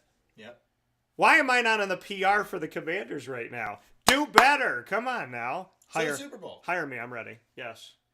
That team's not in it. Washington has the second pick. Thank God. By the way, you guys have some thoughts to make. You have no defensive line. I don't know if you should draft one because you're going to let go of it later. You have to draft a quarterback. Well, Because clearly, this is what clearly Sam Howell got. I mean, they don't like him because clearly he got benched. But if they do Drake May, it's going to be 2 North Carolina Tar Heel quarterbacks on the same NFL team. That's true. But not opposed. That is My true. buddy Isaac Alford, who's been on the show, he is not opposed to Drake May. A guy showed me. I still think Drake May's a good. I think Drake May's gonna be better than Caleb Williams. There was a guy that showed me a Kahuna, Bowman U. The big Kahunas, yeah. Yeah, but those are kind of like the case hit, like the downtowns. Yeah, they're case hits. He showed me one yesterday, and I considered it. And if he would have come back, I might have done it. Well, there was a guy who brought me a silver select Josh Allen rookie. Yeah. That wanted $600 for it. Last comp was $675, and it was graded. It was 10. Yeah. I was seriously considering it.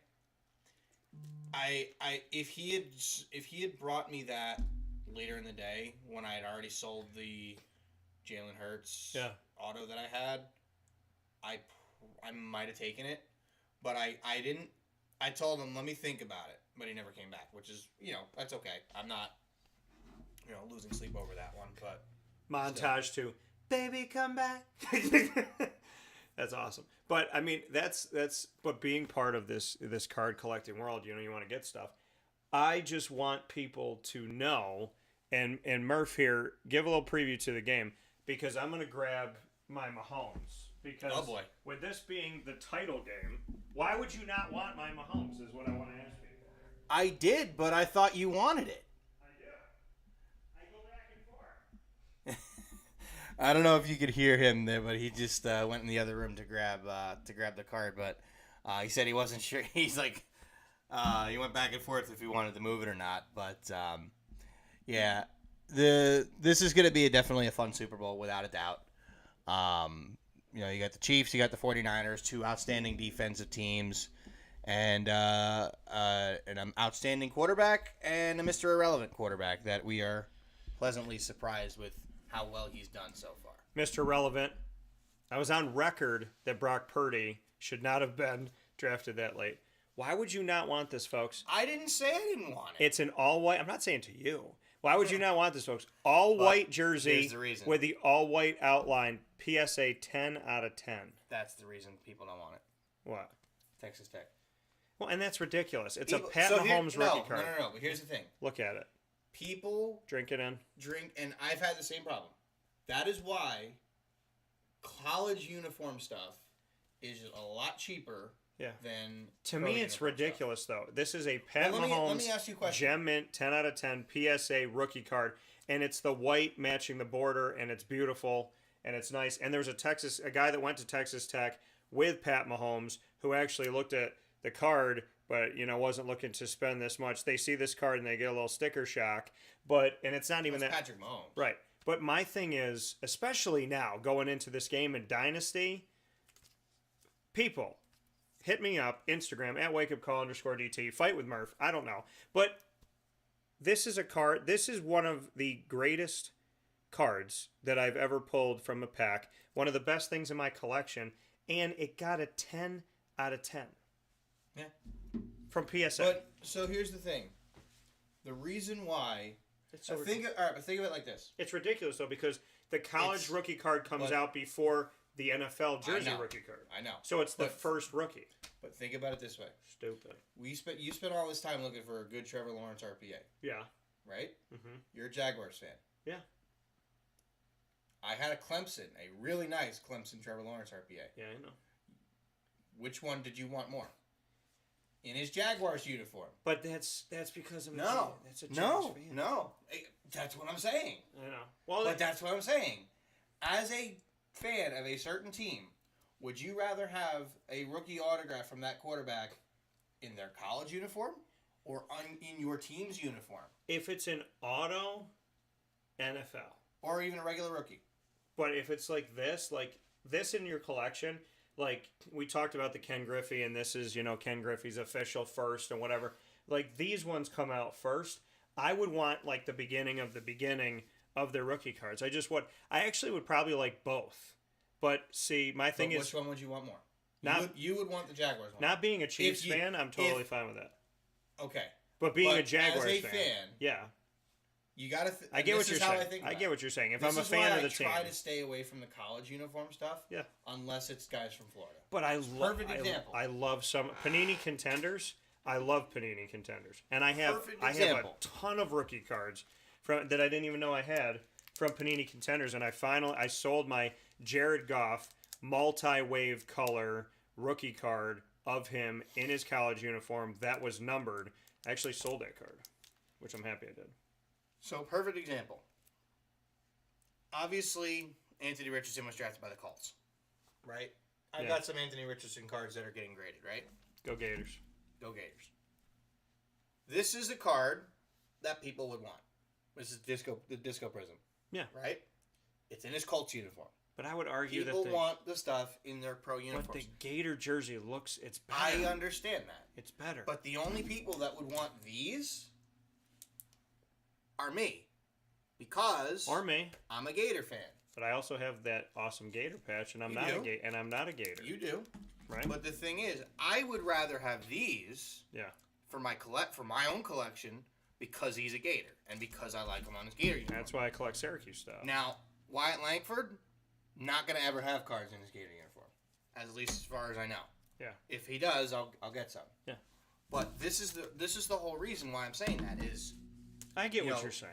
I totally get what you're saying. I just feel like as a collector of the player, I would rather have. I'm saying this specific card because the classics is all white. That like his all white specific his jersey, because not everybody has it like this. His all white on the all white. This card just looks clean and it looks really nice. No argument there. But the bottom line is just people want the stuff in their pro uniforms. That is why any college Anthony Richardson cards, college Kyle Trask cards, college Kyle Pitts cards, college Kadarius Toney cards, stuff like that, it's not all that hard for me to get. I will tell people, though, that if you want a Pat Mahomes Gem Mint 10 out of 10 PSA and you want his rookie card in a 10 out of 10 and you don't want to spend as much, it's also a better buy. That's the other thing. For people that want rookies of certain players that don't have the money to get the big one, realistically, I'm walking around. I saw the Optic, his Optic rookie PSA 9. Yeah, was $400. I have one of his cards. It's like it's a Christmas cracked ice. It's green and red. It's like all over the place stuff. It's not a rookie. It's a recent one from Mosaic, I think. But it's beautiful. Or it's Panini Prism, sorry. and it's a beautiful, beautiful card. It's like I got it in my box for $5, but that card graded because of like the refractor of it. It's so cool, and every time I look at it, I'm like, if this was a rookie card of him in the Chiefs uniform with this multicolor cracked ice, it would be insanely expensive. Absolutely it would. So, to get back to this, we're going to be talking about Chiefs Niners all week, but what would you like to discuss? Besides defense, which we both have noted these defenses are going to try and take away, I would pick the Niners defense over the Chiefs defense. I would too. Absolutely, I would. I would pick Pat Mahomes over Purdy. I don't even think that's a question. However, I really, really like Brock Purdy, and he really, really has weapons, and he has the better receivers. Correct. And let's remember, folks, there was a day just a couple years ago, maybe last year, in fantasy football and reality football, that y'all said Travis Kelce 1, George Kittle 2, and they're going up against each other. Yeah. Which is really cool. I mean, this game provides so many awesome things. I would pick Andy Reid over Kyle Shanahan. I think most people would. Right. Although, you talk about some of the best coaches in the league right now, Kyle Shanahan is up there. But Andy Reid is the best. And you look at that. It's like, right, you look at this matchup, red versus red, and the Bills, and the fact that they shoulda, woulda, coulda, and that the Lions shoulda, woulda, coulda, and they were up by almost 20. This matchup, finding it again, I just want people to understand this, because San Fran doesn't get the credit they deserve. It is hard to get to a championship game. So there's multiple NFL franchises, including my Jaguars, that have never been there. And it's so hard to get to the title game. It is almost dang near impossible to get back to it, let alone in 5 years again. So to see San Francisco do this and fight the way that they fought, you got to give this team credit. They came in with a ton of hype. They had a 3-game lull. They went into a bye week. They came out and spanked the Jaguars in Jacksonville. Then they had maybe another game or two where they lulled, and they've just been kicking it since then. And Kansas City has been kicking it since the beginning of the season. And I literally said in early October, I don't want to say kicking it. Their defense has been kicking it. Yes. Since early October, and I said that I was down in New York City for New York Comic Con, covering it with Super Powered Pop, which you could check out on all social media. And I literally said that, like, they're going to have to lean on their defense in early October, and they played Denver and they almost lost. And then a couple weeks later, they played Denver, and Denver beat them. Jacksonville almost beat them. The Jets, if not for a very weird defensive hold, they almost beat them. So we're talking about a Kansas City team that arguably could have had 3 or 4 more losses, but they just find a way to win, which is also what another dynasty team does, is win consistently no matter what. San Francisco is the underdog. However, I don't think they should be. That's the thing. Although the smart money would not bet against Patrick Mahomes. Right. But at the same time, I think the Niners are just better. And the game is in Vegas at Allegiant Stadium. And if you go and bet, I think this is the first Vegas Super Bowl ever. Yeah. That is going to be interesting. Well, and I think about this Maybe too. that's why it's so damn expensive. Probably. Well, I mean, you went to a Giants game, for goodness sakes, and it was ridiculous. $275 to see the Giants and the Raiders. The game was awful. Because you're in Vegas. Thank God I won that money back at the blackjack table that night.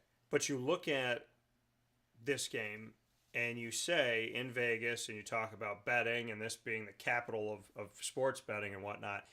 When you're looking at Vegas, so many people are going to find it hard to go against Pat Mahomes in Kansas City. Mm-hmm. So it would behoove some of you to lean San Francisco's way. I'm not going to say that they're going to do it, but now this is where the dynasty conversation comes in again.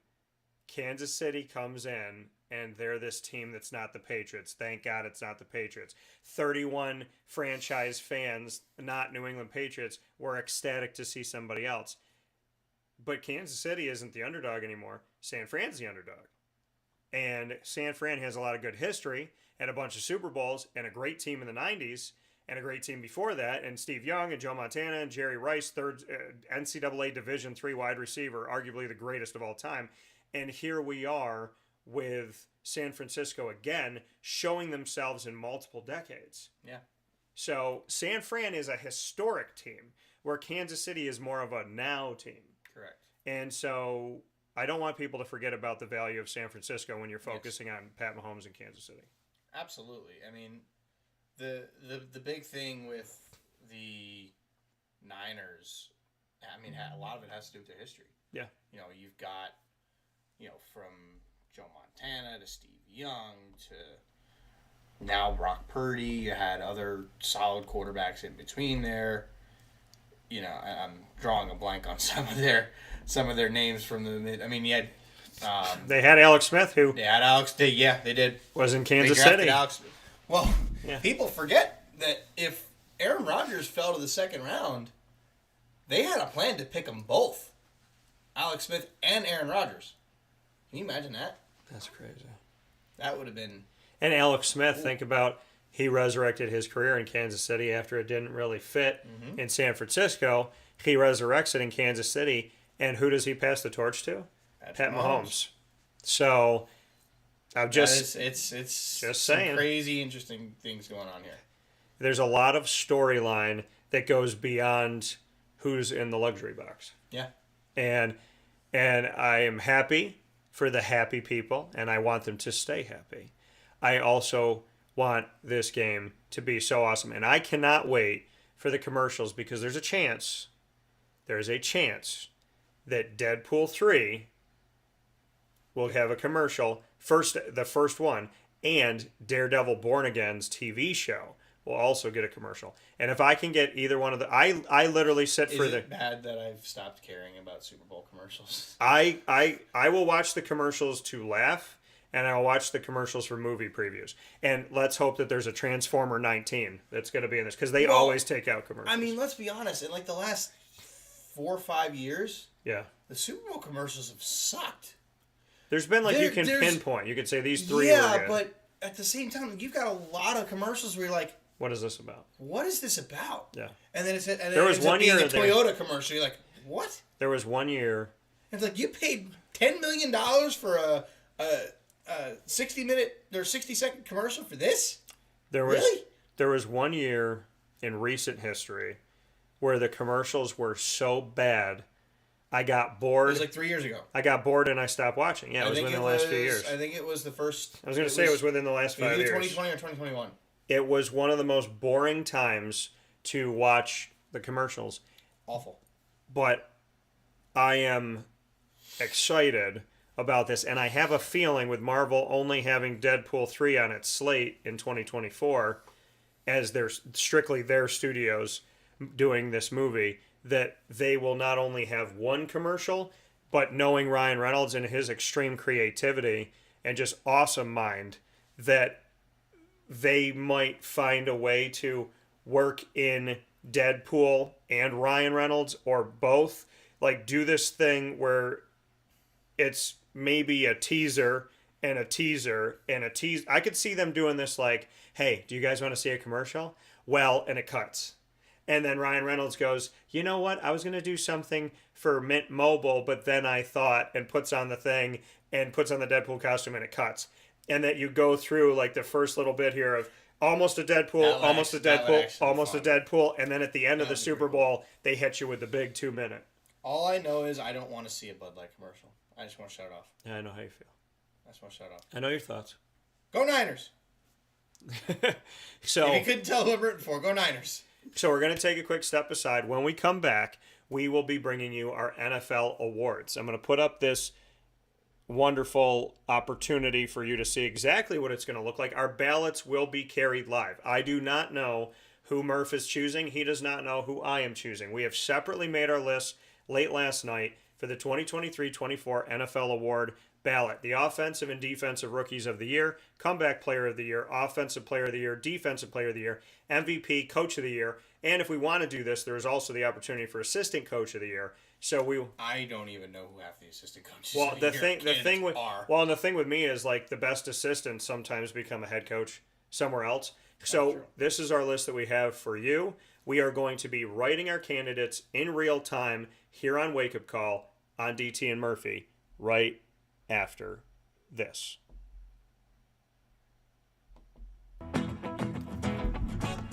Hi, this is Amy from Mother's Cupboard, home of the whole frittata. We are open daily 6 a.m. to 1:30 p.m. For takeout orders, call 315-432-0942 and tune in to Wake Up Call with Dan Tortora for our monthly food challenge and try our Wake Up Call signature menu item available 7 days a week. Here at Mother's Cupboard, we are Central New York, and it's our honor to serve you. Ma and Pa's Kettle Corn and Popcorn Factory remind us that every day is worth celebrating at 201 7th North Street in Liverpool, New York. Open Monday through Saturday in-store and always online at maandpaspopcorn.com. Serving our Central New York community and beyond, order anywhere, anytime at maandpaspopcorn.com. Stop in to get a tin at Ma and Pa's on 201 7th North Street in Liverpool, New York to get your half-price refills for the rest of your life. Come to Ma and Pa's for your holiday gift giving for family, friends, employees, and clients. And remember, for fundraising and events, to call 315-450-6272. That's 315-450-6272. Ma and Pa's Kettle Corn and Popcorn Factory. How corny are you? This is Jimmer Sikowski, owner-operator of Chick-fil-A Cicero, 7916 Brewerton Road in Cicero, right in front of the Home Depot. I had a deep feeling that God wanted me to do something bigger with my life and to help people, help others. I kept putting Chick-fil-A in my life, and I realized as I was going through the franchise selection process that positively impacting the lives of others was really core to what we do here at Chick-fil-A. First of all, it starts with the food. The food is brought in fresh daily, and we bring in local produce. We prepare to order in the kitchen. We hand bread our chicken. We hand spin our milkshakes. It's great food. It doesn't taste like fast food. I think the second thing is the way people feel when they come in a Chick-fil-A restaurant. It's different. We try to treat people with intentional kindness here, which is very different and deeper than good customer service. And so I think it feels remarkable for most people to come in a Chick-fil-A restaurant. And then lastly, the impact that we try to have in the community is very different. It's a big part of the expectation of every operator of a Chick-fil-A restaurant is that they're actively engaged in their community, they're a leader in the community, and they're making a difference. When they realize that what we're striving to do is to shine a little light in their life, that's a very, very different experience than you will have in any other quick service restaurant. And it's that remarkable experience that I think people will emotionally connect with. Carvel DeWitt, it's what happy tastes like. Do you know why? Because we make ice cream. Creamy, rich, flavorful ice cream. Not yogurt or iced milk like some of our competitors. Ice cream. Fresh, by hand, daily. For the calorie conscious, we have something new for you. Our new Carvelite. Same great flavor, creaminess, and texture of our regular ice cream with only 35 calories an ounce. So whether you want an ice cream cake, flying saucer, dasher, carvalanche, hard or soft ice cream, we will satisfy your craving with our fresh, handmade regular or new Carvelite ice cream. Carvel DeWitt. It's what happy tastes like. The Wildcat Sports Pub in Camillus, New York is located on 3680 Milton Avenue in the Home Depot Plaza. It is your family-friendly sports bar and restaurant. Folks, some sports bars aren't family-friendly. Some family-friendly restaurants are not sports bars. The Wildcat Sports Pub in Camillus, New York is proud to be both. It is that marriage that you've been looking for years. The Wildcat Sports Pub is your home base for your sports bar and restaurant needs, games for the kids, indoor and outdoor activities, and enough things on the menu to come back every single week and get to try something new. They're open Sundays from noon to 8 p.m., Monday through Wednesday 11 a.m. to 11 p.m., and Thursday through Saturday from 11 a.m. to midnight. For reservations and party information, call 315-487-2222 for the Wildcat family-friendly sports pub and restaurant.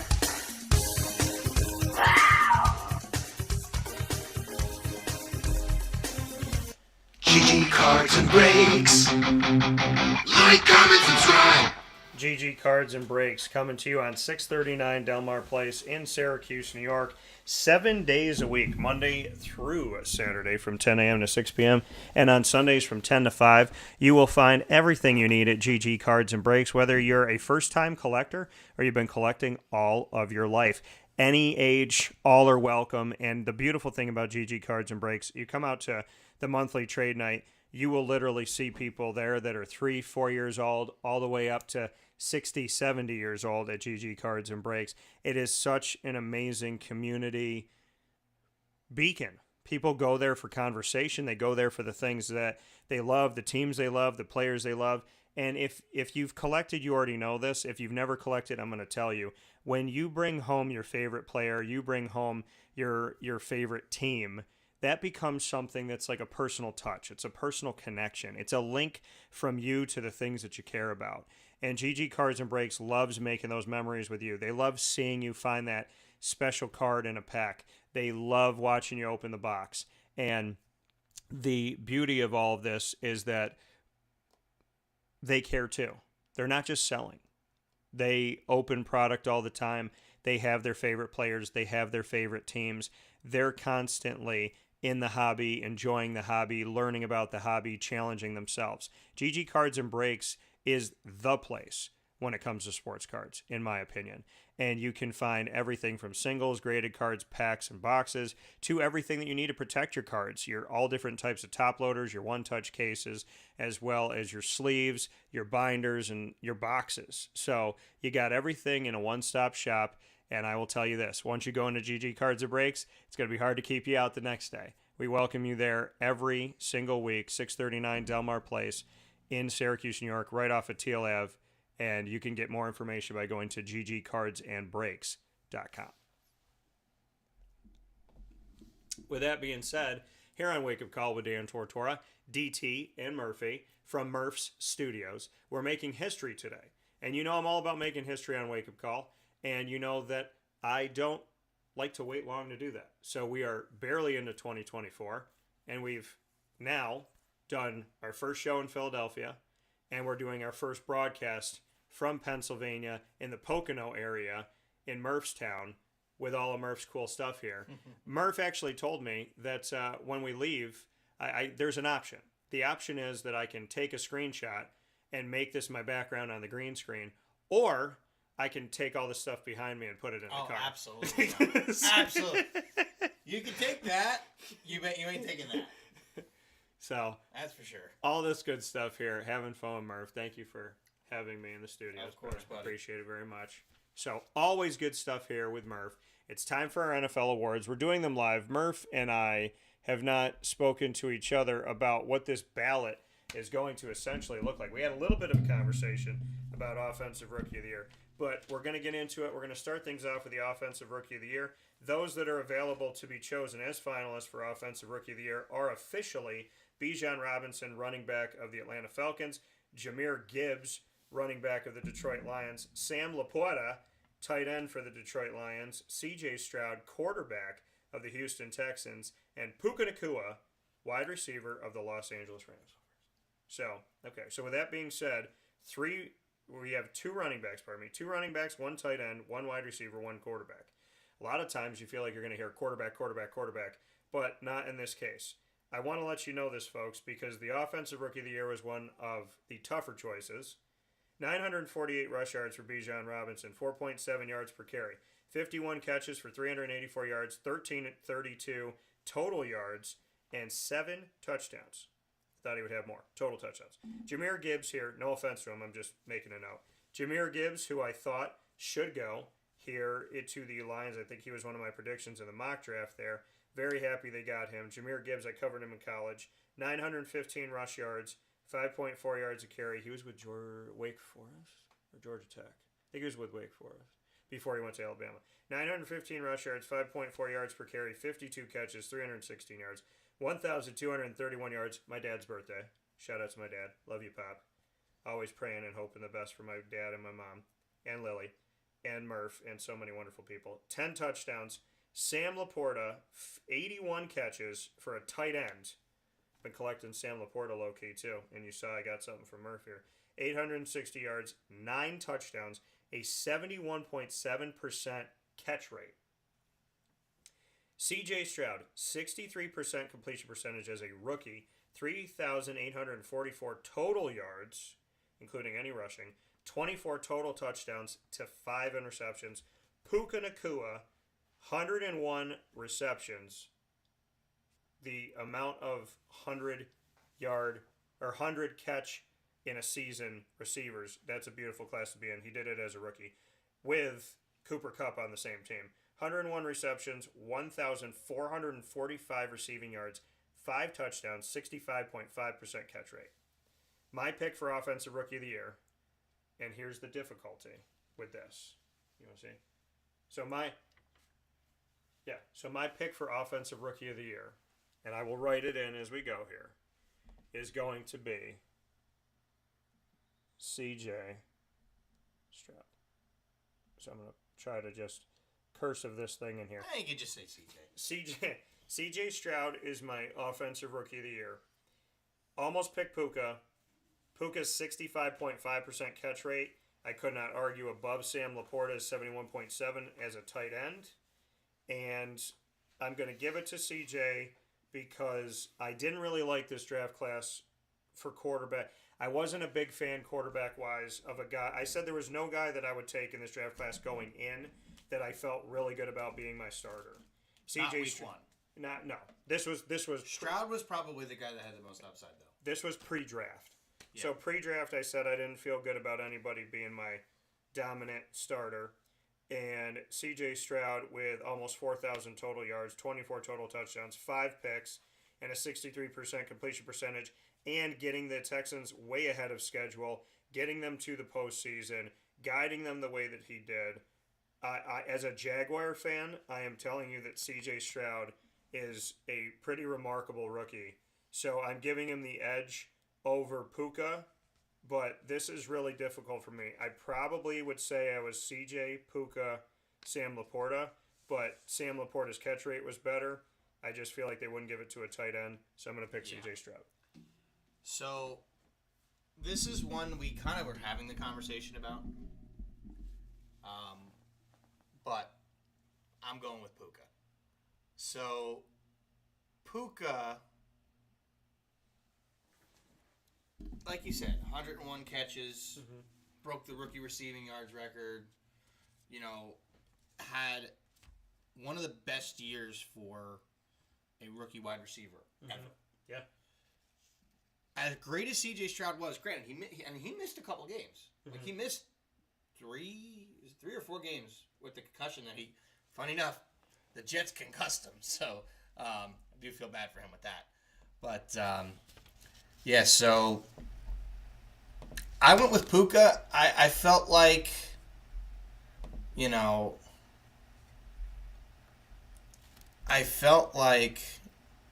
with him, it made more sense because he did something historic that nobody's ever done before.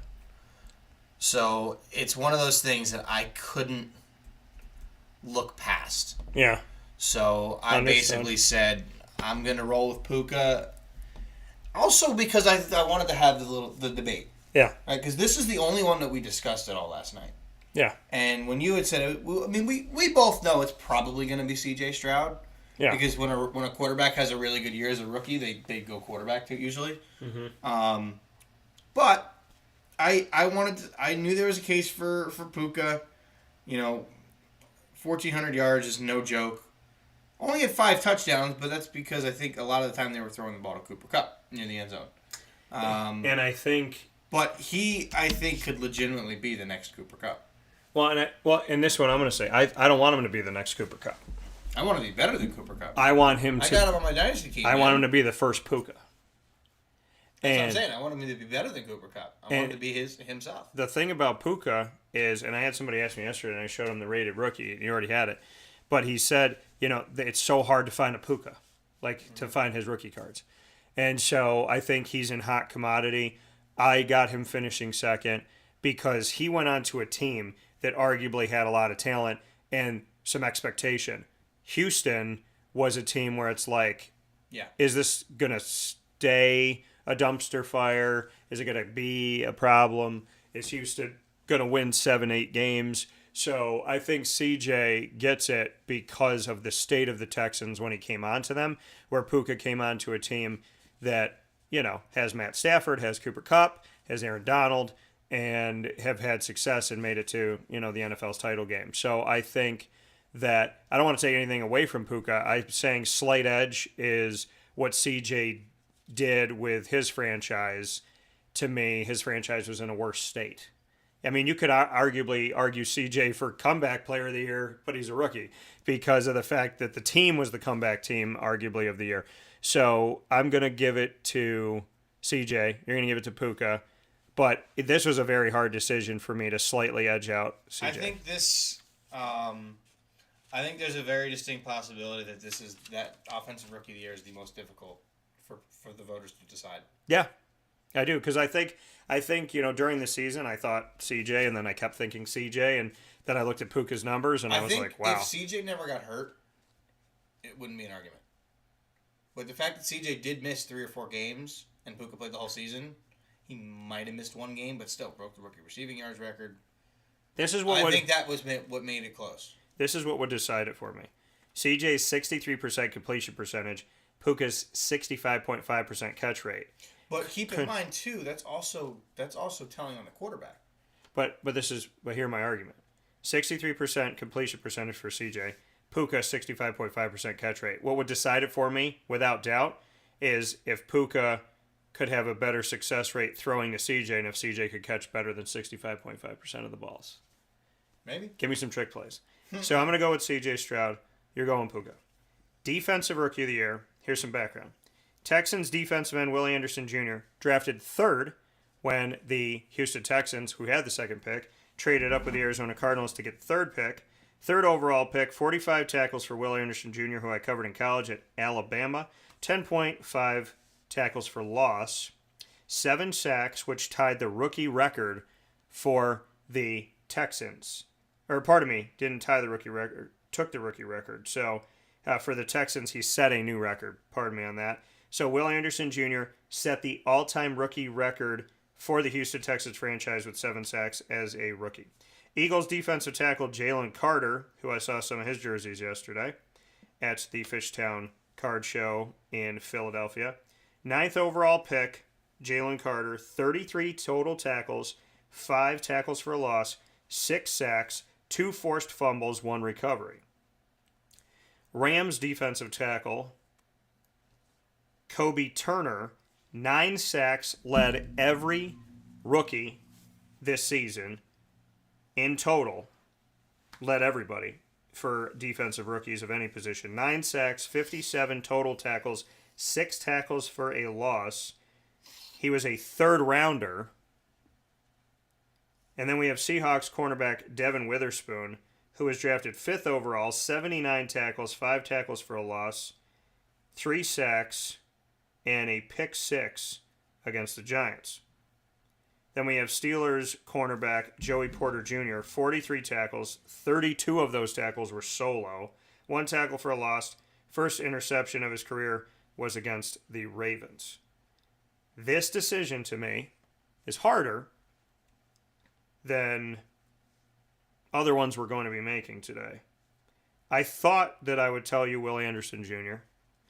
I considered telling you Jalen Carter. I've also considered telling you Devin Witherspoon. But mine is going to be a guy that could get lost in the shuffle because of Aaron Donald, but he didn't.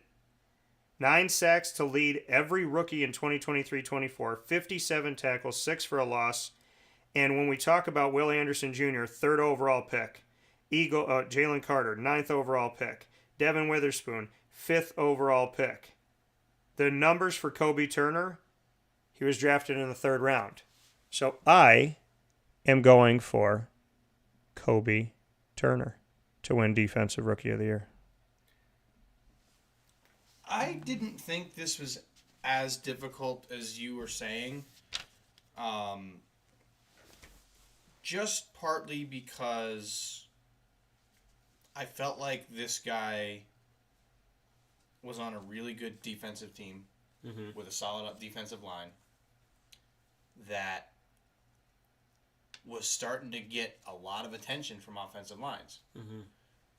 And I'm going Jalen Carter. And I can understand. How did I do on the? Not bad. It wasn't great. We write on the screen, folks, while we're doing this, which Yep. is pretty cool. But yeah, so I went Jalen Carter. I think because of the impact that he had, on the defense. Yeah. Also covered him at Georgia. Yes. So I think him coming off the coming up the middle for them having, drafted some players from Georgia in the past. I think it made it kind of easy to pick him, but I'm going Jalen Carter. Which Will Anderson, Jalen Carter, and Kobe Turner were my 3 finalists of this 5. And I went Kobe, which I know is a sleeper pick for a lot of people.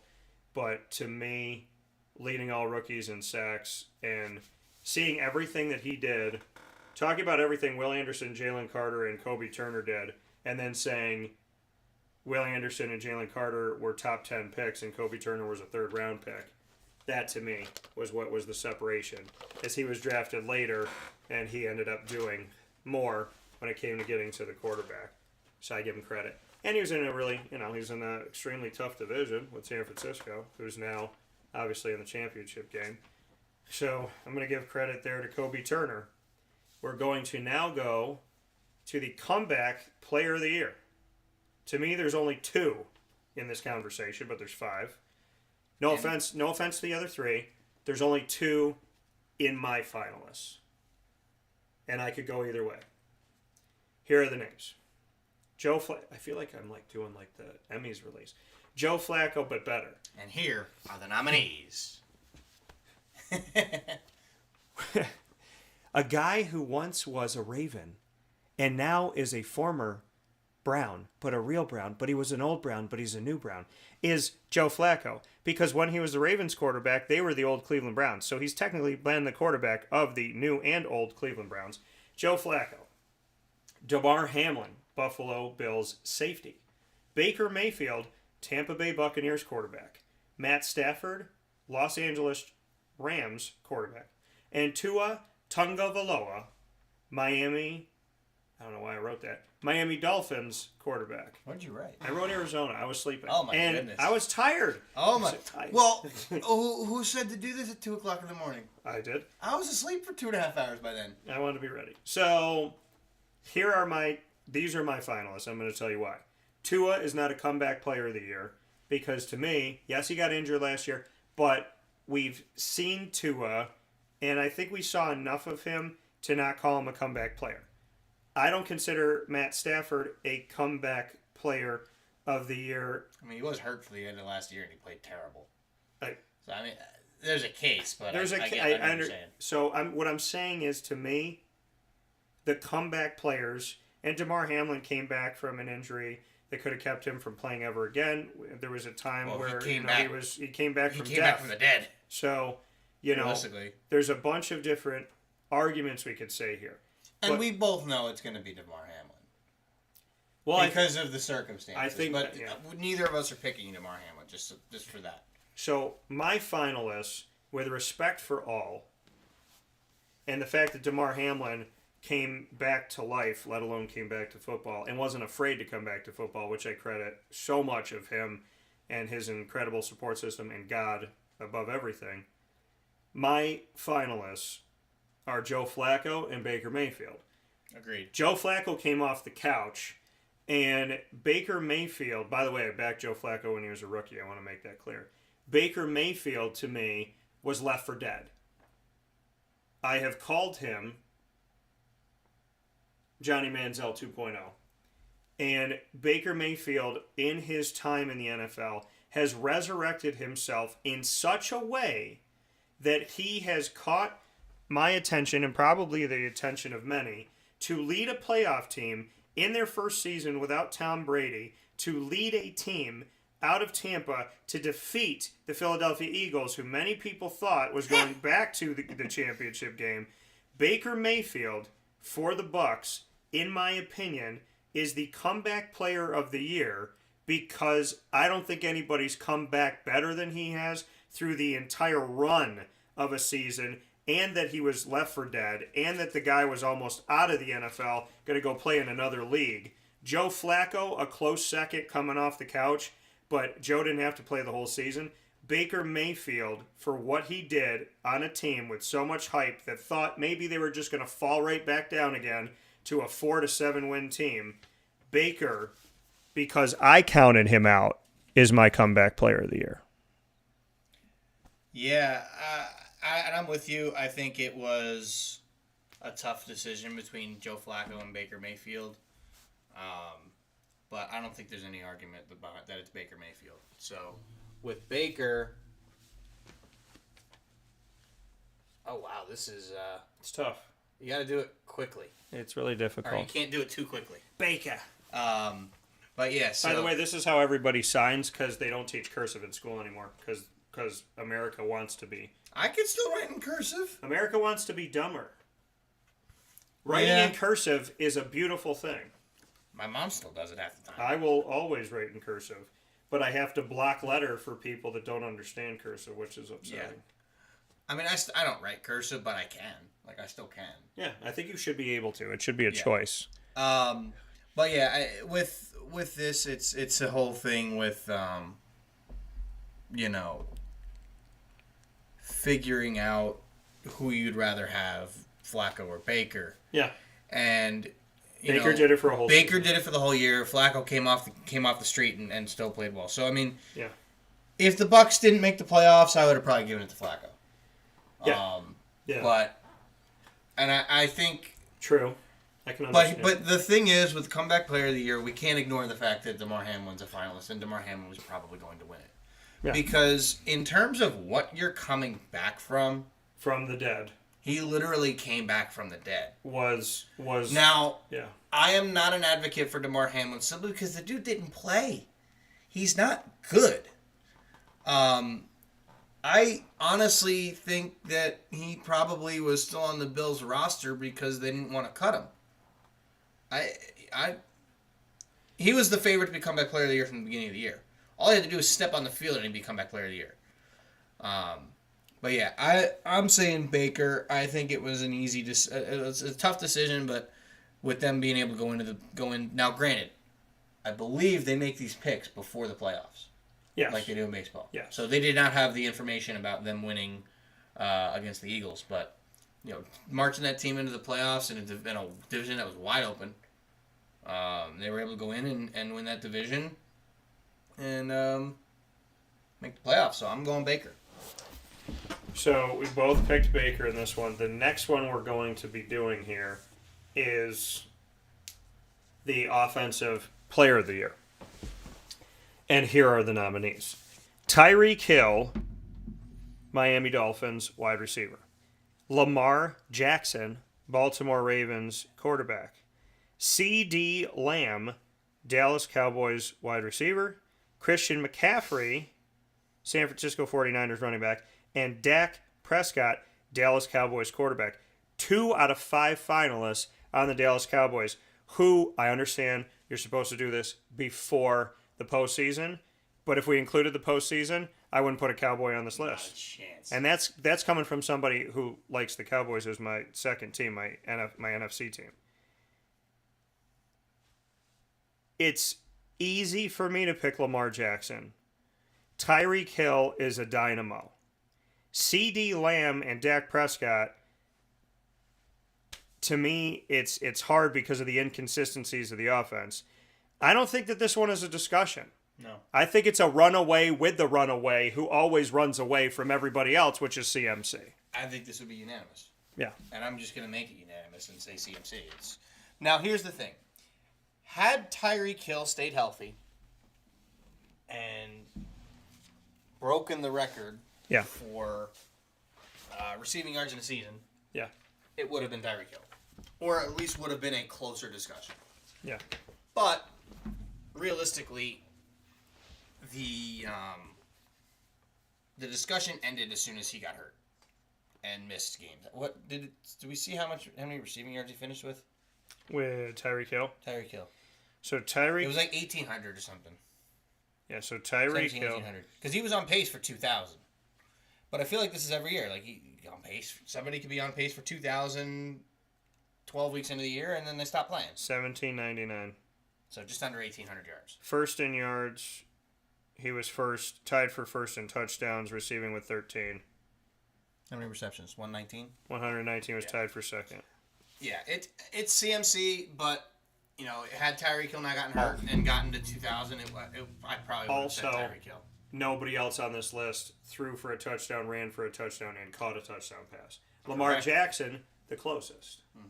So I'm going to go, we're both going with CMC. Yes, that was pretty simple. Pretty easy. So that leads me to the defensive player of the year. Here are the nominees. Deron Bland, Dallas Cowboys cornerback. A lot of Cowboys. There's two How many Cowboys. pick sixes did he have? There's two. 6 or 5? He had did he tie the record for 6 pick sixes? He broke the record, I'm pretty sure. He tied it and broke it. Yeah. But he had, so Deron Bland, Dallas Cowboys cornerback, pick 6 machine. Max Crosby, Las Vegas Raiders defensive end. This is for defensive player of the year. Myles Garrett, Cleveland Browns defensive end. Some of you might have forgotten about him being drafted by the Browns. Micah Parsons, Dallas Cowboys linebacker. And T.J. Watt, Pittsburgh Steelers linebacker. To me, this is between 2, maybe 3. Deron Bland, again, making history and stepping up when Trayvon Diggs went out with a season-ending injury. That puts him on my list in the final 3. I will say, though, I don't think Dallas is missing all that much with With Diggs being out.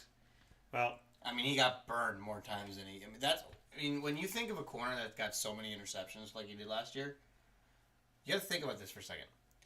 Why would you get so many interceptions? Because they throw at you all the time. He got burned. well, and if he often. think about it like this: if he got burned, but the pass was thrown short, there you go.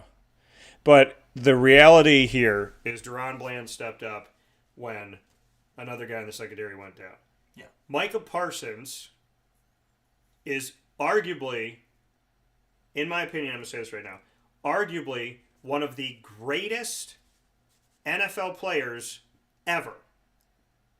T.J. Watt is the player of the game for the Pittsburgh Steelers of the last 3 years.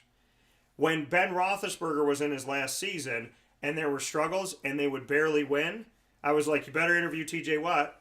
Last season, you better interview T.J. Watt. This season, you better interview T.J. Watt. The Watt family, I will tell you this, the light bulb has never been brighter than in the Watt family. T.J. Watt and Micah Parsons are my 2 finalists, the only 2 linebackers on here. I can argue T.J. Watt for 3 years. But this year, I am arguing a guy that I just am so excited about. I cannot wait to see what he's going to do next. I think T.J. Watt, like I said, I can say Defensive Player of the Year of the last 3 years at least. But this year, it's Penn State power. And I have to give the Player of the Year to who I consider the one guy that more than anybody else, a quarterback does not want to see running at them, and that's Micah Parsons. I mean, I would argue that this is between the 2 best defensive players in football, between Micah Parsons and T.J. Watt. Now, I will say this. I'm surprised you didn't give Myles Garrett or Max Crosby any love. Myles Garrett's the betting favorite.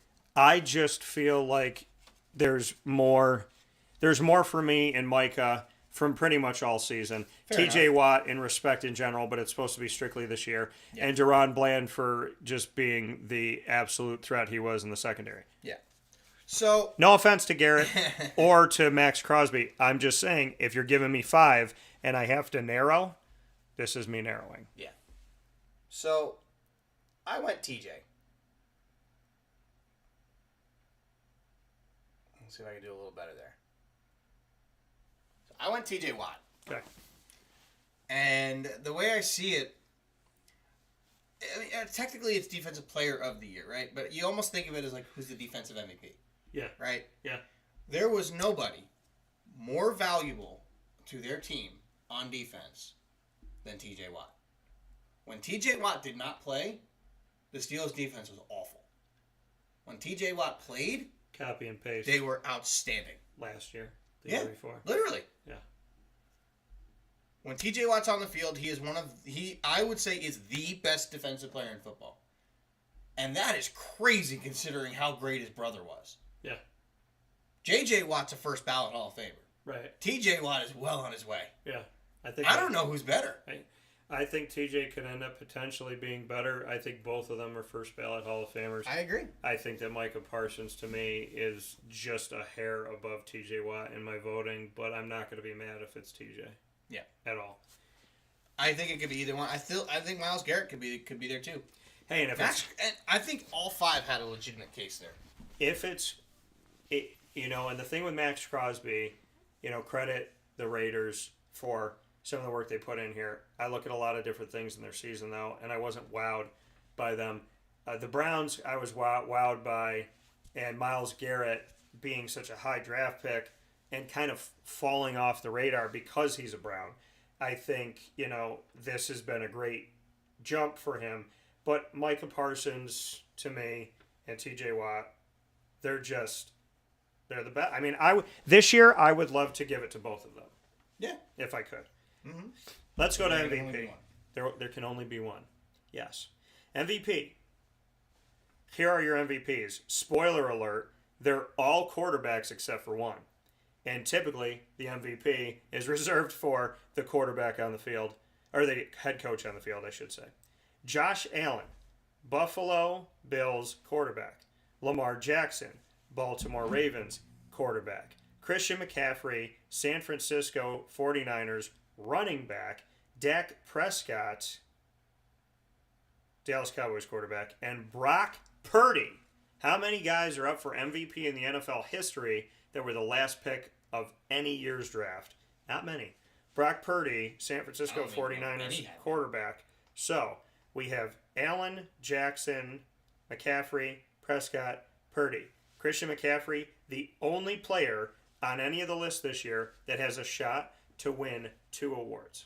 Yeah. Oh, no, I'm sorry. Dak, Lamar. Lamar, and him. I'm sorry. I was focusing on that. So Dak, McCaffrey, Lamar all have a chance to win 2 awards this year. They have better betting odds, Lamar Jackson, McCaffrey, and Prescott. So my question is, who do I pick? Well, we're supposed to go strictly regular season, and strictly regular season, Josh Allen and the offense of Buffalo were a letdown. I'm not picking Josh Allen. Lamar Jackson is the keeper of the best record in the NFL and the most dangerous team to come out of the regular season. So he is on that list for me, the short list. Christian McCaffrey, I've already made Offensive Player of the Year, so I will not argue him for 2 awards. I do think there are times where people win 2. So let me just. Adrian Peterson did it. So this is what I want to say. I think he's the last non-quarterback to win the award, right? I'm thinking that. Okay, so I'm thinking this in the moment. In the moment, scratch what I said. I will argue McCaffrey. I'll do it in a second. Dak Prescott, too inconsistent. Brock Purdy, this mofo knows how to play football. So he was the favorite until the Niners got bodied by the Ravens. So here's my thing. Lamar Jackson, Christian McCaffrey, Brock Purdy. I'm going to break it down to that. Brock Purdy is the last pick of the NFL draft a couple years ago. Brock Purdy is going to the NFL title game. Brock Purdy has proven he can win games down the stretch. Brock Purdy has proven he can win games when guys get injured. Brock Purdy has proven that he can run the ball when he needs to. But is he more valuable to the San Francisco 49ers than Christian McCaffrey? No. Because Christian McCaffrey is, when we talk about MVP, we're talking about the most valuable player. This is why I'm changing my argument in live time. Most valuable player is clear. The most valuable player in the NFL. Well, in order to be the most valuable player in the NFL, you have to be the most valuable player on your team. And I don't think there's anybody on the San Francisco 49ers more valuable than Christian McCaffrey when we're making this argument of MVP. And to think they didn't even need him when they traded for him last year. Right. Lamar Jackson. Without him, this team makes the playoffs, wins nothing. Without Lamar Jackson, they have proven... Well, they win nothing with Lamar Jackson, too. too. Well, this year we saw this. But let it be... They also got away from running the ball and lost to Kansas City, and Josh Allen and Buffalo got away from running the ball and lost to Kansas City. So they basically handed the game to Kansas City, the both of them. I'm not taking away from Kansas City's team. I'm saying you don't stop being who you are, and you don't forget what got you there. Christian McCaffrey and Lamar Jackson are my last two. Here's the question. If you are the most valuable player in the league of 32 franchises, again, you have to be the most valuable player on your team. Can they play without you and have a fighting chance? Without Christian McCaffrey, can San Francisco make the playoffs? Yes. Without Lamar Jackson, can Baltimore do anything? No. And that is the only reason why my argument ends with Lamar. You pretty much hit the nail on the head.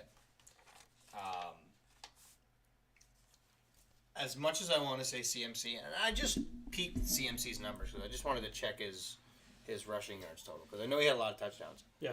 I didn't realize he only had 14 touchdowns. I thought he was closer to 20. And he only had 1,400 yards.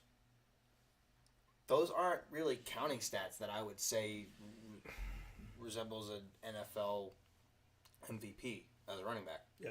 Because you think about it, the last time an NFL running back won the MVP, it was Adrian Peterson. Adrian Peterson ran for 2,000 yards. Adrian Peterson nearly ran for 20 touchdowns. That's the reason why he won the MVP. So it's not exactly a big debate for me. It's Lamar. Lamar. Final. And I agree. Final one here. Lamar Jackson, congratulations. Brock Purdy would have been the MVP had they not gotten blown out. Brock Purdy would have an argument at MVP if he wasn't going up against Christian McCaffrey, who on his team specifically is more valuable than him, in my opinion. True. You're not wrong. So, but do the 49ers make the playoffs last year if Brock Purdy didn't step in? The 49ers have... Maybe they do, but they don't do anything. But we see under Kyle Shanahan, Jimmy Garoppolo's done it, Brock Purdy's done it. I'm not trying to take away from anybody. I'm just saying this was a team that was running 3 to 4 running backs in the backfield with CMC. Does anybody else in the NFL have somebody who's throwing, catching, and running? And doing it immediately after the trade that He's the following best running week. back in football, plain and simple.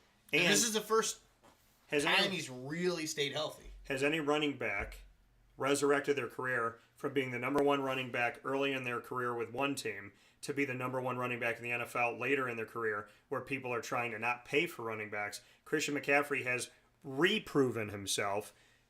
Now twice has been the fantasy number one running back, twice arguably the fantasy number one overall pick, and in reality, twice has shown himself as one of the best, and argument's sake, best running back in the NFL. He didn't do it once in a career. He's done it twice with 2 different franchises. So that is where the argument gets heavy. But Lamar Jackson, they built the entire offense around Lamar when they drafted him. They built the entire system. They changed the Joe Flacco into the Lamar Jackson offense. You don't do that if that's not a player that you believe will be your franchise guy. And I think that there's you just do that if your team lost your quarterback and you have a completely different style quarterback, and then you just go on to win the Super Bowl.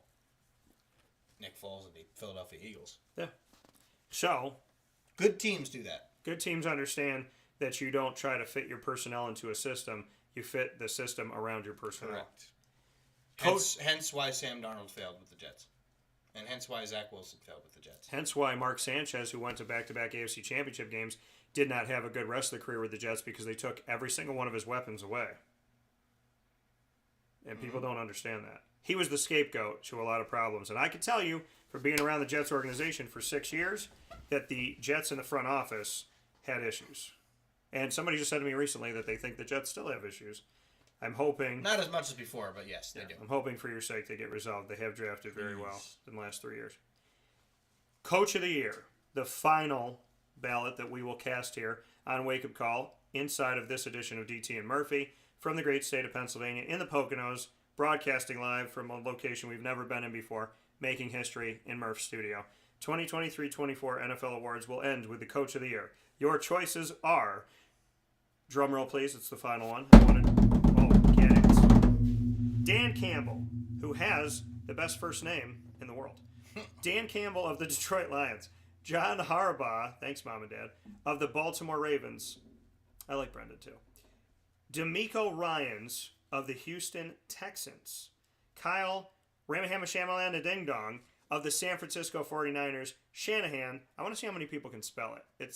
It's literally, you write it out like it sounds, but I feel like Shanahan's a name that people get wrong. Tortora. Shanahan. There you go.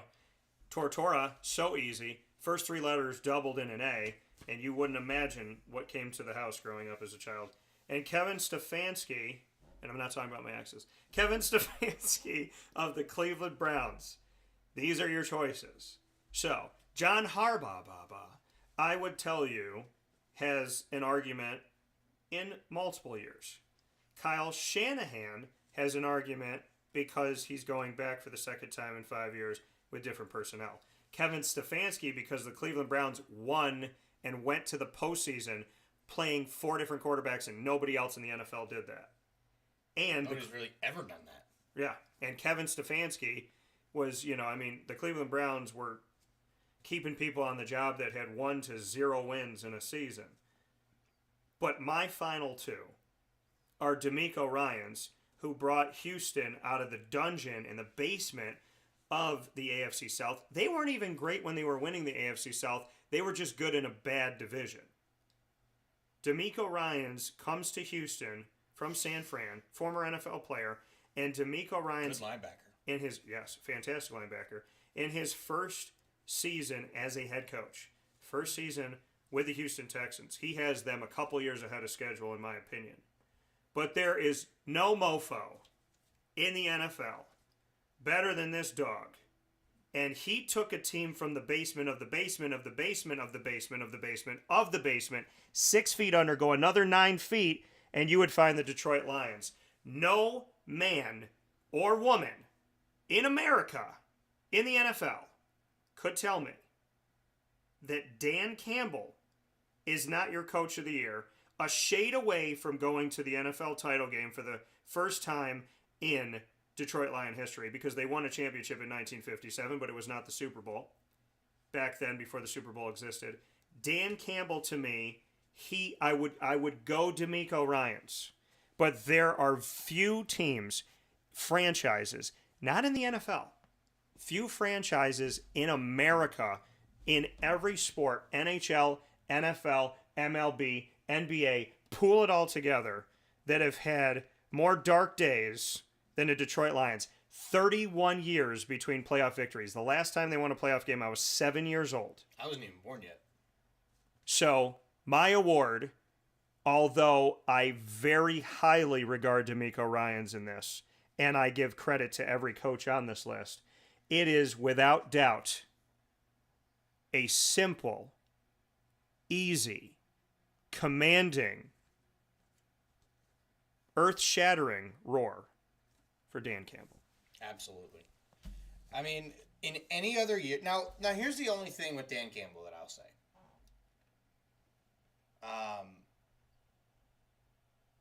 I love how you're writing this before I even say... I mean, I know it's... Well, I said... You just said it's Dan Campbell. That's why I wrote it. I would have waited. You agreed. But, no, I do. The only thing with Dan Campbell is this is almost like a 2-year type thing for them. Well, because I argued him and Doug Peterson last year. Yeah. So here's my thing. I think he should have won last year, if not Doug. Well, I had Doug and then Dan. Yeah. But here's my thing. With him, it was kind of a 2-year process to get to this point. Mm-hmm. D'Amico Ryans flipped the script in a year. Mm-hmm. I think that's the solid. Like, I think this is going to be closer than people think. Yeah. I still think it's Dan Campbell, but I think it's going to be closer than people think. I'm totally fine if it's D'Amico Ryans, but absolutely, I have to give it to Dan. You're right. But like I said, in terms of how the award is structured, Coach of the Year, mm-hmm. Dan Campbell would be coach of the last 2 years. That would not be a question. Which is why it made perfect sense to give it to him last year. Correct. But this year more because of the playoff.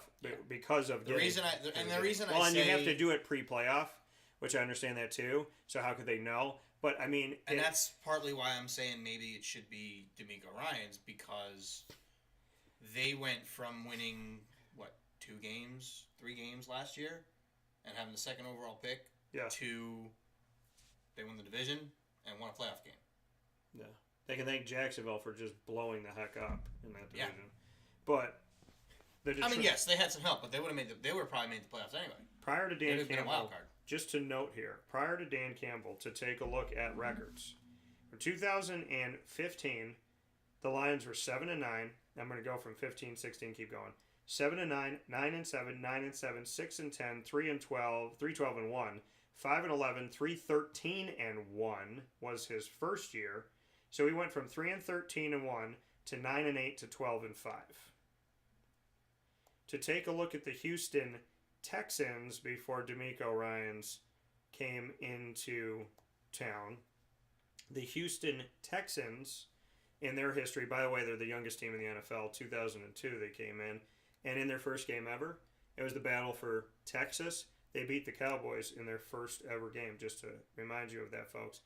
This is what the Texans look like. The Texans, under Bill O'Brien, remember those days, former Penn State, 11-5, 10-6 under O'Brien. And then with Romeo Crennel / Bill O'Brien, the team went 4-12. And then under Cully, I totally forgot about this guy, 4-13. And then under Lovie Smith, who was just a placeholder, they went 3-13-1. They went from 3-13-1 to 10-7. So, again, it could be either one of these gentlemen. I'm giving a slight edge to Dan Campbell. Oh, yeah. Who I would argue the last 2 years. But D'Amico Ryans, I'm going to tell you this right now. If he does what Dan Campbell does, and like you say, this was kind of like a long time coming, 2 year to say, coach of the year, even though it's supposed to be for this year, that it was building. I think D'Amico Ryans, if he again next year does it, then I think he's this year's Dan Campbell, and next year he's the coach of the year. Absolutely. So that's what we have. That's your list. That's what it looks like, folks. Enjoy it, read it, love it.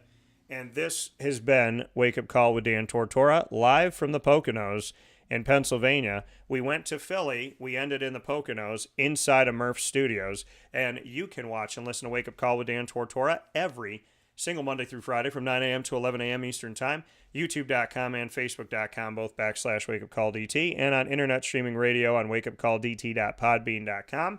Once the shows go live, you can find us on Amazon Music, Audible, iHeartRadio, iTunes, and Apple Podcasts, Player FM, Podbean, Podchaser.com, Podvine, Spotify, TuneIn, and YouTube. All you have to do on any one of these channels is search Wake Up Call with Dan Tortora, or one word, Wake Up Call DT. You can also ask Alexa and your Google Home device to play the latest episode of Wake Up Call with Dan Tortora.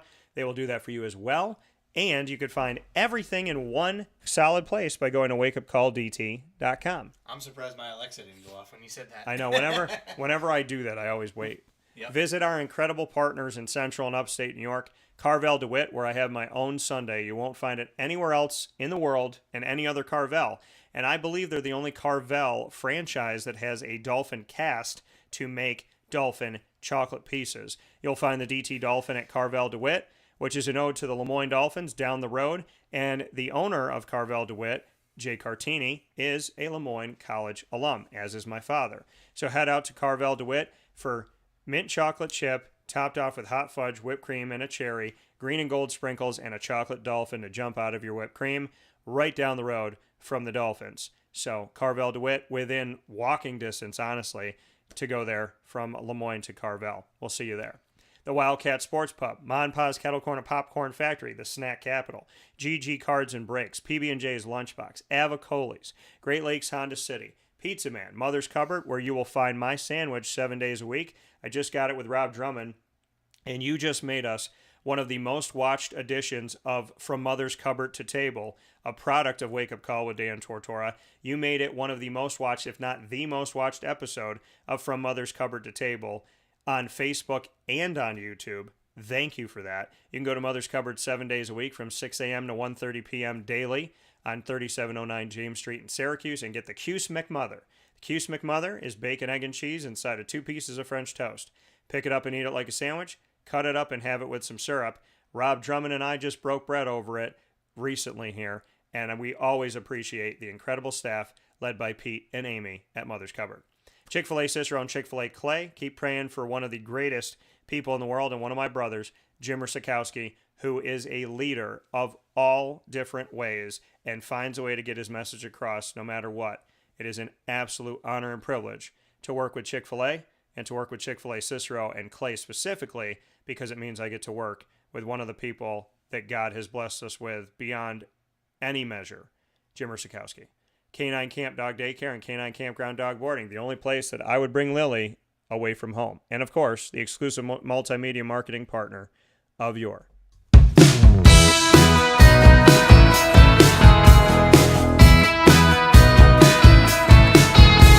Lemoyne College Dolphins. It's Fins Up every single month on Wake Up Call. Wednesdays are Dolphin time. We'll see you Wednesday at 9 a.m. Eastern time for AD and DT, the first and third Wednesday of each month with Athletics Director Bob Beretta and myself, Dan Tortora. Second and fourth Wednesday, you'll find us with the Dolphin Dive, diving into stories of student athletes, coaches, as well as administration, future Dolphins, and alumni. Catch all of our Lemoyne coverage exclusively on youtube.com/wakeupcalldt and all of our Wake Up Call with Dan Tortora social media and on wakeupcalldt.com underneath the exclusive partner tab. Make sure on YouTube that you subscribe, hit the notification bell, and check out our Lemoyne playlist available 24/7 all year long. For more information on your Dolphins, go to LeMoyneDolphins.com. And as always, Fins Up.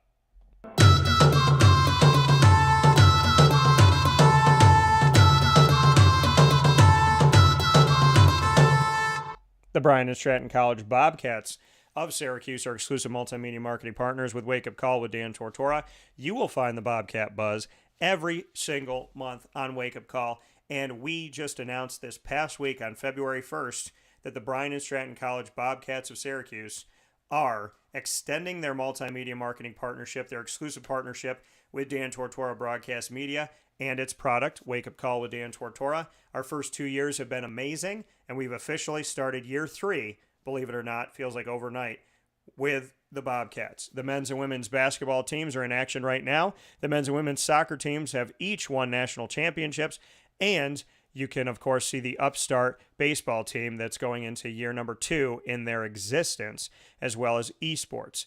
All of the Bobcat Buzz is found on youtube.com/wakeupcalldt. Hit subscribe and the notification bell as well. And you can find the BSC Syracuse Bobcats tab in the playlist on our YouTube channel. You can find them on all of our social media outlets and on the wakeupcalldt.com website underneath exclusive partners. For more information, go to syracuse.bscbobcats.com. And as always, go Bobcats.